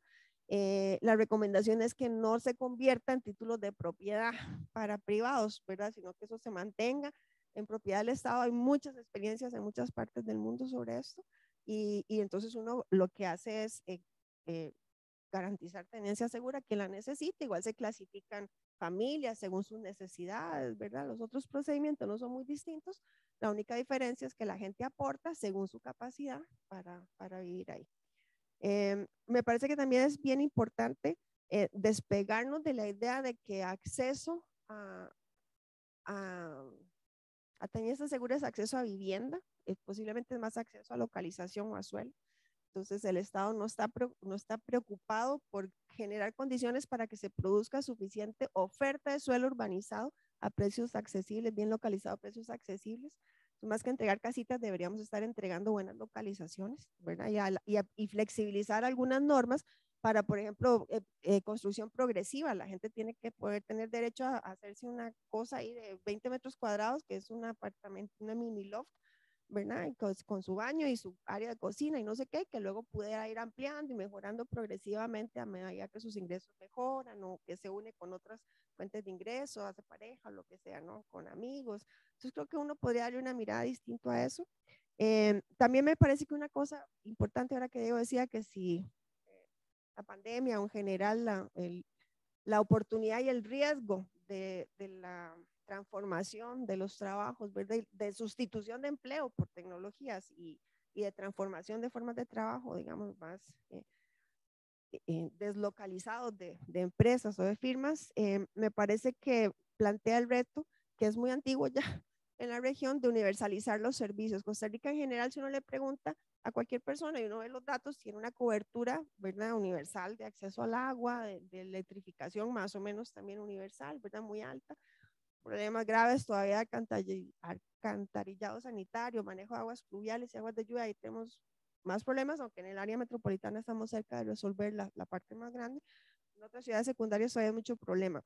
Pero en general, si uno quiere que la gente tenga más acceso a vivir bien localizado en una ciudad, tiene que bajar los precios del suelo. No hay de otra, ¿verdad? Tiene que controlar los fenómenos de especulación con el valor de las propiedades. Y para hacer eso, hay dos políticas muy importantes que no es ponerle con un decreto, ahora que está de moda, decir un decreto para que no suban los precios y para que bajen o para que suban, ¿verdad? El mercado no funciona así. Hace poco estábamos en una misión en Cuba, ¿verdad? En CEPAL, de una risa, es decir, después de 60 años de que trataron de abolir el mercado, esa vaina no se puede. La mano invisible era en serio, o sea, ahí está, ¿verdad? En sus relaciones más interesantes, ahí todo sigue siendo transacciones de mercado, es interesantísimo. Eso no va a funcionar, pero lo que sí puede funcionar es cambiar las reglas de movilidad, ¿verdad?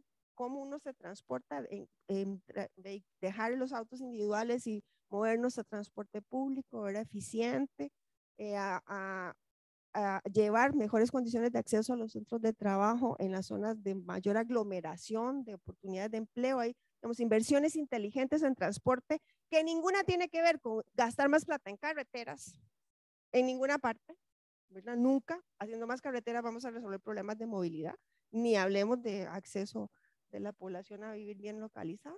Entonces, inversiones inteligentes en formas de movilidad creo que debería estar entre la lista de las cosas que hacemos, y universalizar acceso a servicios, porque si uno quiere aplanar la diferenciación de precios relativos del suelo en las ciudades, necesita que las distintas localizaciones se parezcan más, sean más sustitutos cercanos, digamos, productos equivalentes, ¿no? De calidades, de atributos de localización en el territorio. Mientras más diferenciación en la calidad de los atributos de localización que un espacio ofrece, pues es más caro. ¿Verdad? Si usted tiene unas poquitas zonas que son como estar en Quebec, entonces esa vaina se paga como allá en Avenida Escazú, ¿verdad? Sí. Pero si uno distribuye mejor la cantidad y la calidad de la provisión de servicios públicos en la ciudad, aplana las curvas, los gradientes de precios, porque resta eso que la gente está, que tiene billeteras grandes, que está dispuesto a pagar para dejarse las localizaciones que sí tienen las mejores condiciones. Si usted quiere hacer una buena inversión para moderar la diferenciación de precios relativos, invierta fuertemente en equiparar servicios y equipamientos urbanos y en mejorar transporte. Muchas gracias, Marcela. Y ahora, bueno, una pregunta para don Dagoberto. Usted hablaba de una fusión dentro del Sistema Nacional Financiero para la Vivienda. En realidad, dentro de ese contexto, ¿se ha valorado si el BAMBI debería tomar un rol más activo en el Sistema Nacional para la Vivienda y pasar a una política de mero subsidio a una de subsidio con más operación bancaria, con financiamiento?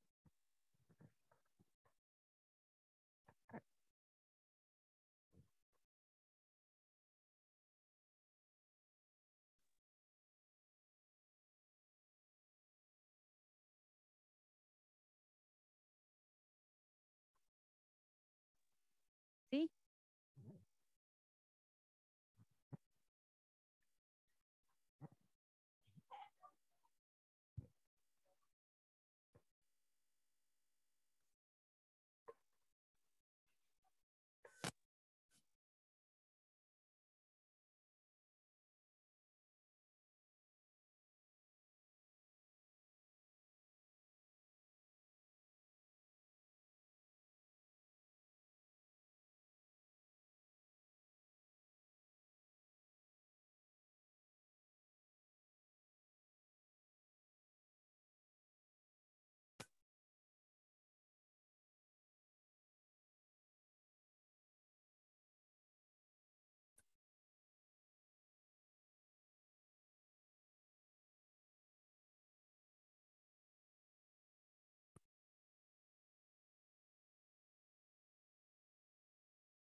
Revisamos, sí.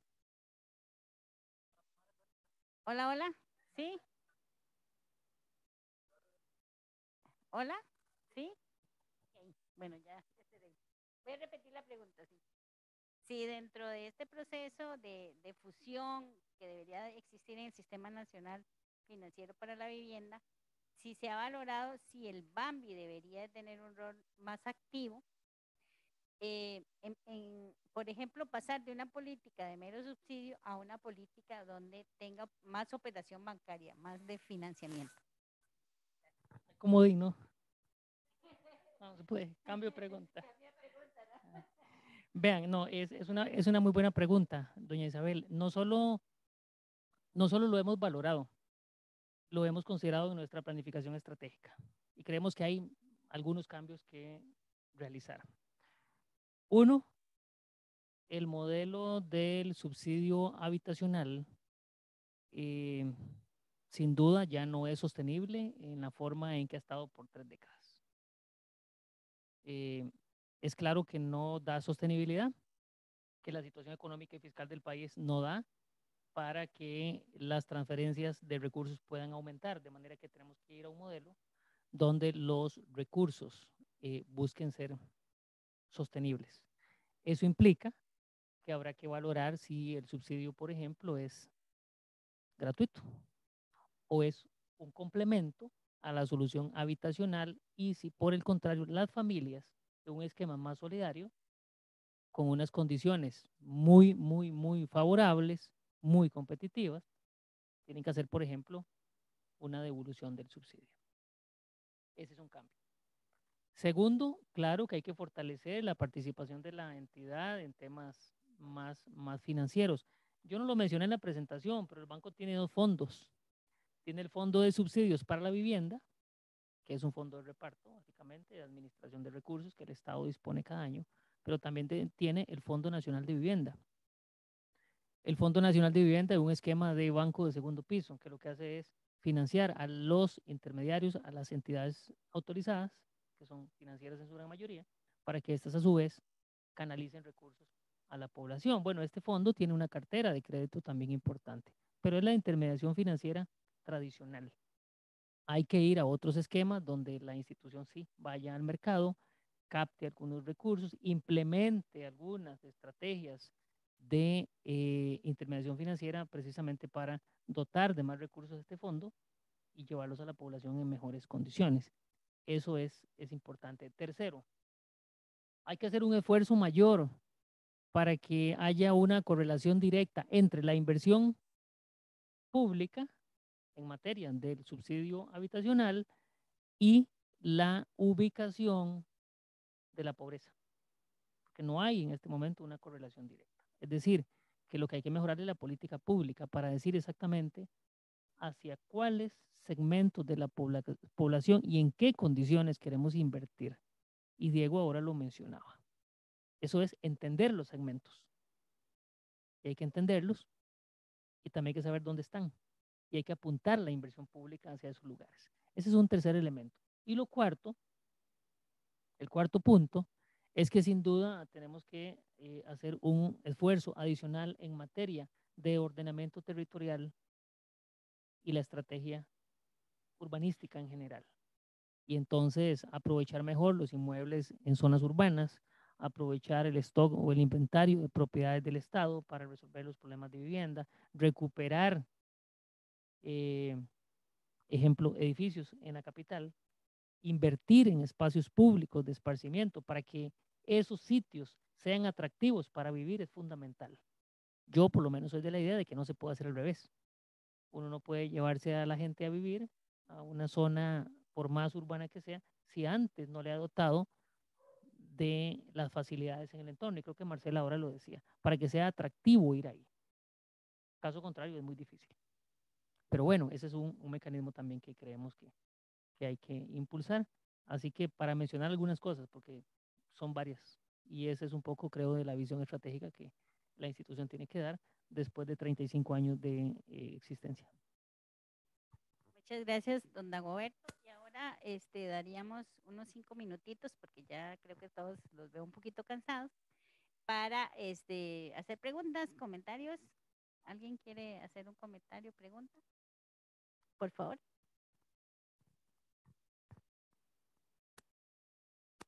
Primero que todo, mi pregunta es para doña Marcela. El año pasado yo tuve la suerte, digamos, de ir a la Universidad de Renmin mediante el Instituto Confucio. Ahí una materia me llamó mucho la curiosidad, que era economía urbanística. Esa prácticamente lo que nos decía era, bueno, nos dio un claro ejemplo de que una gran ciudad en China cambió los 6 carriles para las personas en el centro de la ciudad, lo cambió por 2, y en los 4 carriles internos lo puso un río, y para que fuera más grato para la población andar por ahí, que sea más grato el transporte público y todo ese tema. Ahora, mi pregunta es, ¿qué tan factible sería a largo plazo que Costa Rica pudiera implementar algo así? Gracias. Bueno, estamos con un solo. Muchas gracias, muy linda pregunta. Hay varias experiencias en muchos lugares, ¿verdad? Está muy de moda, y entonces son como los casos emblemáticos. Entonces uno puede ir a ver en Seúl y en la recuperación de vías de tren y aéreas, subterráneas aéreas en Nueva York, ¿verdad? Eso es súper famoso, un caso muy estudiado ahora y todo.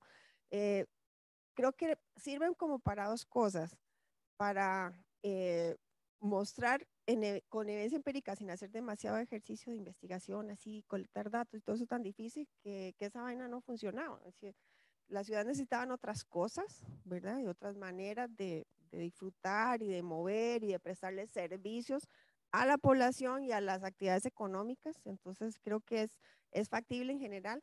Nosotros no tenemos como vialidades tan importantes ni subutilizadas, ¿verdad? O que pudiéramos transformar. Entonces no se me ocurre, yo no sé, digamos, ustedes saben que, bueno, supongo, ¿quiénes han ido a andar en bici o a pasear ahí en Paseo Colón cuando lo cierran los domingos?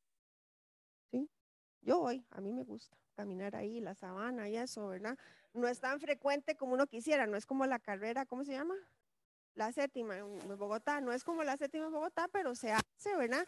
Y cuando esa cosa se cierra, se llena, porque tenemos tan pocos espacios, ¿verdad? Aunque ahí está la sabana, cansa para otro tipo de usos. Entonces, si uno habilita espacios lindos para que la gente los aproveche, la gente va a ir, porque hay muy pocos espacios para usarlos. Pero no tenemos estas grandes cosas, ¿verdad? No es que hemos hecho grandes canalizaciones de ríos, ojalá, porque entonces no teníamos esos problemas para pegar las mesetas que tenemos, ¿verdad? Partidas por el Torre y el Virilla del Aguilar, que nos dificultan tanto. En otros países lo que ha pasado es que hicieron, ¿verdad? Canalizaciones de esas cosas y carreteras por arriba, y ahora, bueno, las carreteras no resolvieron, mejor destapemos los ríos y, ¿verdad? Hagamos otras cosas. Entonces yo creo que son experiencias muy interesantes, no las veo prontas en Costa Rica porque no se me ocurre como cuáles de nuestras cosas, en cuál lugar invertidas las podríamos cambiar, ¿verdad?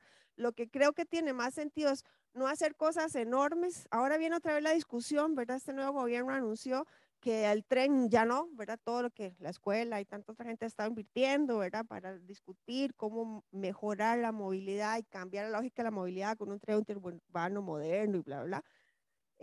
Ahora otra vez están hablando del viaducto aéreo. Eso genera cualquier cantidad de problemas. Y la lógica en la explicación que dieron las nuevas autoridades es que por arriba para no estorbarle a los carros. Entonces, ¿usted cuál es la intencionalidad que tiene de cambiar las formas de movilidad? Como que ninguna, porque lo hagamos por arriba, que es carísimo comparado a lo que se estaba diseñando, para no estorbarle a los carros que puedan seguir congestionando y cruzando por donde quieren en la ciudad. Entonces yo creo que son opciones posibles en otras partes. Aquí, digamos, conociendo nuestras ciudades, no veo como a dónde una inversión de esa tendría sentido.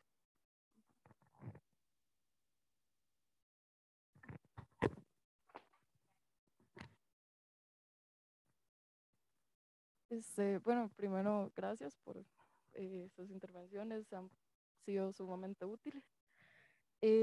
Yo en realidad quería hacerle estas preguntas a esta pregunta esencialmente a los tres, porque me parece que pueden tener distintas respuestas que pueden ser sumamente útiles.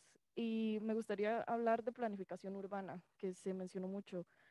¿Cómo podemos distribuir de manera eficaz las facilidades en el entorno que una persona necesita para vivir de manera correcta, digna, digamos, en lugares centrales en el país y al mismo tiempo asegurar la accesibilidad a estas viviendas?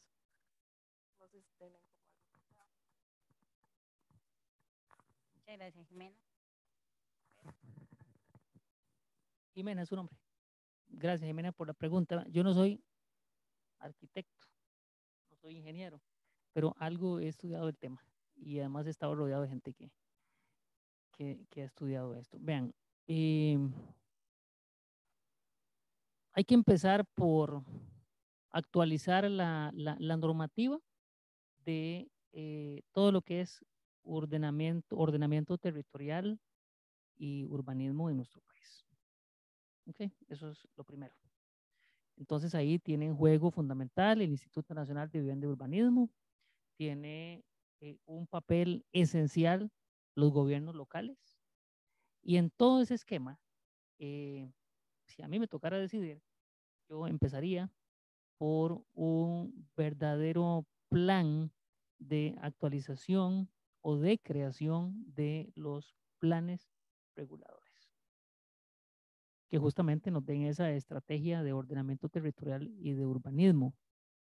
Lo que no nos puede seguir pasando es que un plan regulador dure tantos años elaborándose y ya cuando está listo para implementarse seguramente está desactualizado. Entonces esa es una segunda medida.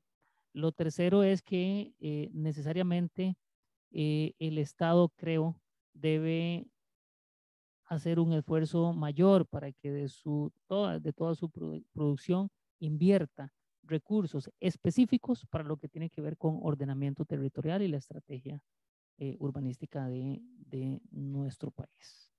No podemos seguir un esquema donde el crecimiento es desordenado, donde muchas veces el crecimiento depende del esfuerzo de el sector privado, que hace un muy buen trabajo, pero muchas veces a lo que cree que es mejor y no necesariamente porque está guiado por una estrategia de política pública de crecimiento ordenado del territorio nacional. Y como otra medida adicional, creo que el papel de la banca estatal, de la banca pública en esto, incluidos los que estamos acá, pues tiene que ser más determinante, más preponderante en este esfuerzo nacional por tener mejor y más ordenamiento territorial, de manera que creo que ahí también hay mucho camino por recorrer para poder lograr eso. En la medida en que se logre el ordenamiento territorial, tengamos una verdadera estrategia, creo que insertar la vivienda no sería tan difícil. ¿Qué es lo que ha estado pasando hoy? Que la vivienda, llegamos a construirla, pero para poder levantar una casa tenemos que hacer inversiones importantes para llevar el agua, inversiones importantes para llevar los servicios públicos, inversiones importantes para las obras de movilización en carreteras, por ejemplo, y todos esos costos se les terminan cargando a la vivienda. Y finalmente, ¿quién paga eso? Lo paga el usuario, lo pagan las familias. De manera que si no hay una estrategia real de crecimiento y de ordenamiento territorial donde cada institución asuma el rol que le corresponde, es muy difícil que logremos vivienda y condiciones de acceso realmente favorables. El sistema no puede seguir financiando lo que le corresponde a otras instituciones. Es más bien en una estrategia proactiva de gestión donde instituciones como por ejemplo AIA debe invertir los recursos, debe generar el acceso al agua potable y detrás de eso viene vivienda, pero no puede ser la inversa, porque el servicio se encarece. Esas son algunas cosas que considero, Jimena, y espero haberle aclarado la consulta o aportar en algo.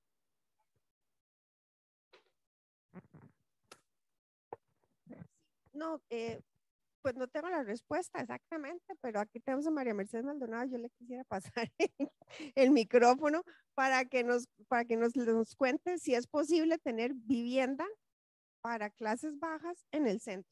Entonces yo creo que ahí todo lo que has hecho en Bogotá y las novedades que puedas contar son súper útiles. Entonces en lugar de contestar, aquí que no tenemos ninguna experiencia, me parece más importante decirle a María Mercedes que nos comparta lo que nos puede contar de Colombia.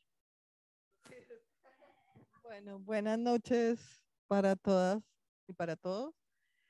Yo soy abogada, no soy economista, pero uno de los temas interesantes que hemos desarrollado con este grupo del Lincoln Institute of Land Policy es la paradoja de la subinversión de Donald Trump.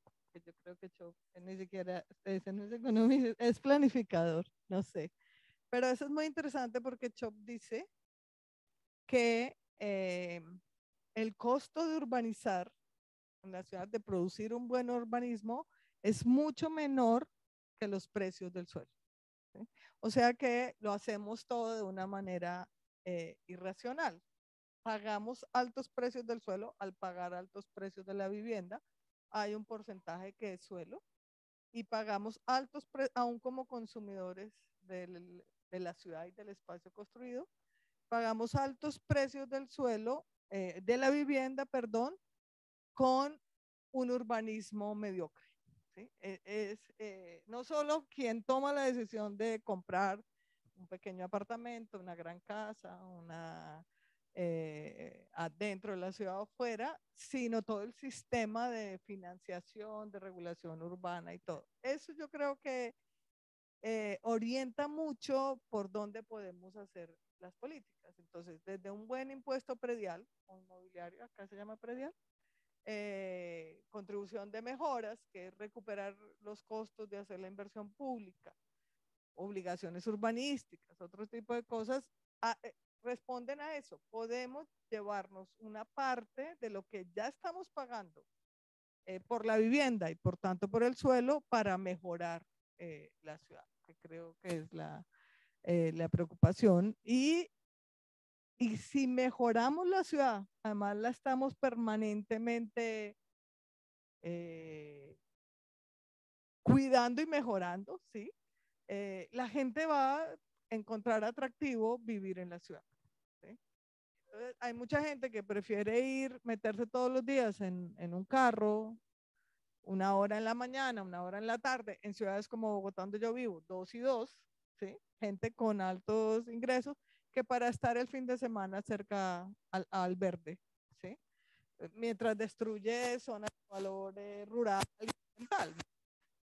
Si la ciudad aumenta, por ejemplo, espacios públicos a través de distintas estrategias, pero la primera es concebir cómo se movilizan plusvalías por las que ya estamos pagando, que son una ganancia inmerecida, eso no lo han enseñado los economistas, del propietario, o sea, es una ganancia sin esfuerzo.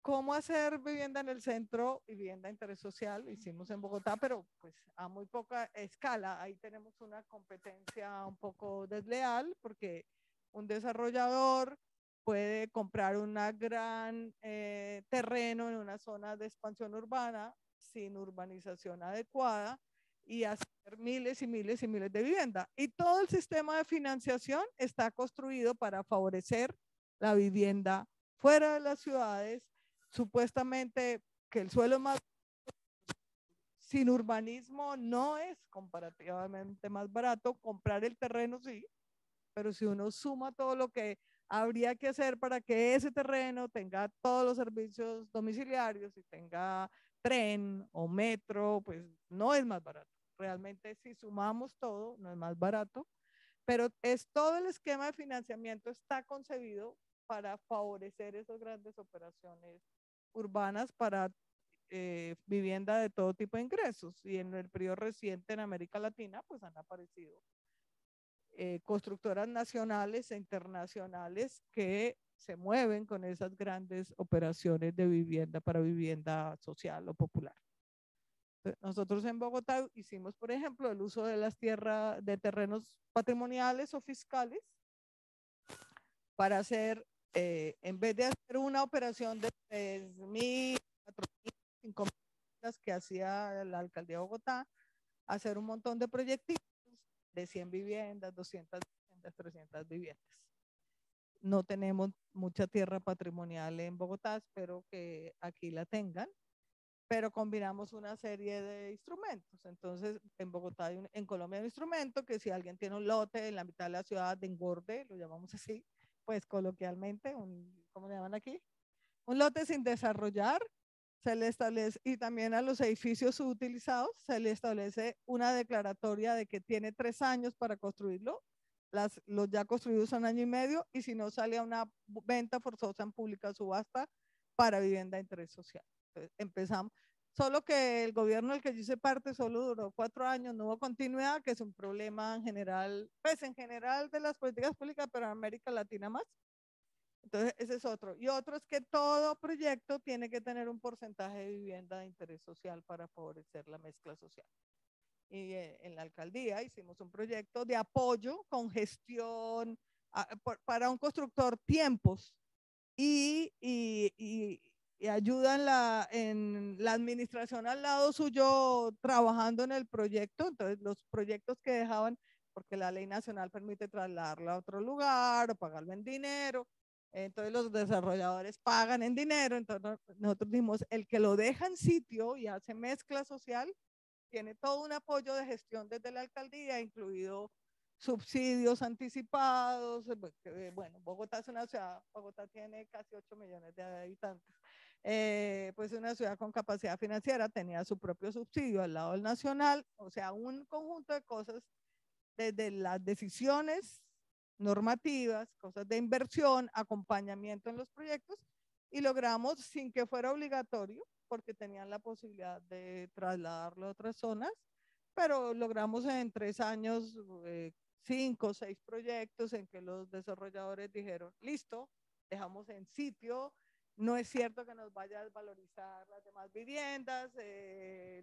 Yo me senté a puerta cerrada, yo era secretaria de Hábitat, de hablar con los desarrolladores y dijeron, le jugamos a hacer esos proyectos de mezcla. Todavía fue por allá en 2014, pero todavía estoy empujando un proyecto en una zona total central de Bogotá, con 280 viviendas de tope 90 salarios mínimos legales mensuales, que el suelo se paga al mismo valor, pues, o sea, la parte rentable, donde se están haciendo viviendas de 50, 60, 70 metros, están altísimos, se ha subido muchísimo los precios, financia estas 280 viviendas en un sistema que llamamos de reparto equitativo, permite adquirir suelo en una zona central para hacer vivienda de 90 salarios mínimos pagado con la parte de comercio y vivienda más alta.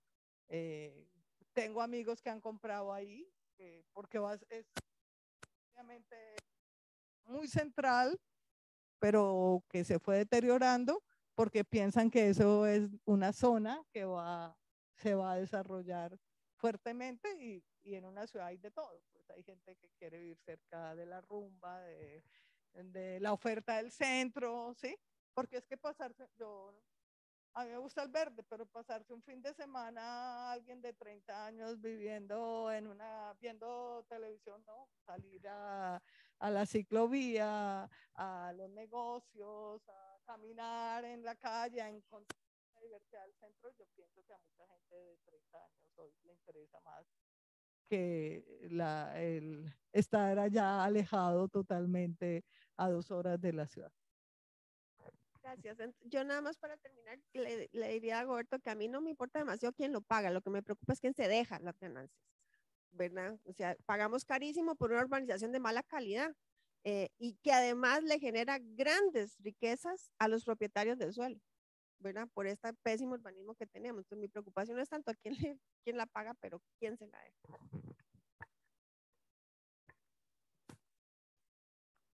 Muchas gracias. Creo que estas eran las preguntas que teníamos. Bueno, agradecerle nuevamente a don Diego, a don Dagoberto, a Marcela.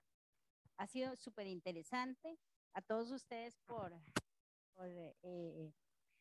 estar aquí tan ¿cómo se llama? Tan atentos a todo el tema, y esperamos que, como lo dije al inicio, que esto sirva para generar eso, para generar discusión a nivel nacional de tantas problemáticas que hay alrededor de este tema, a que ustedes sean como estudiantes, como docentes, elementos transmisores que generen efecto multiplicador de esta discusión. Muchísimas gracias y un aplauso para los panelistas.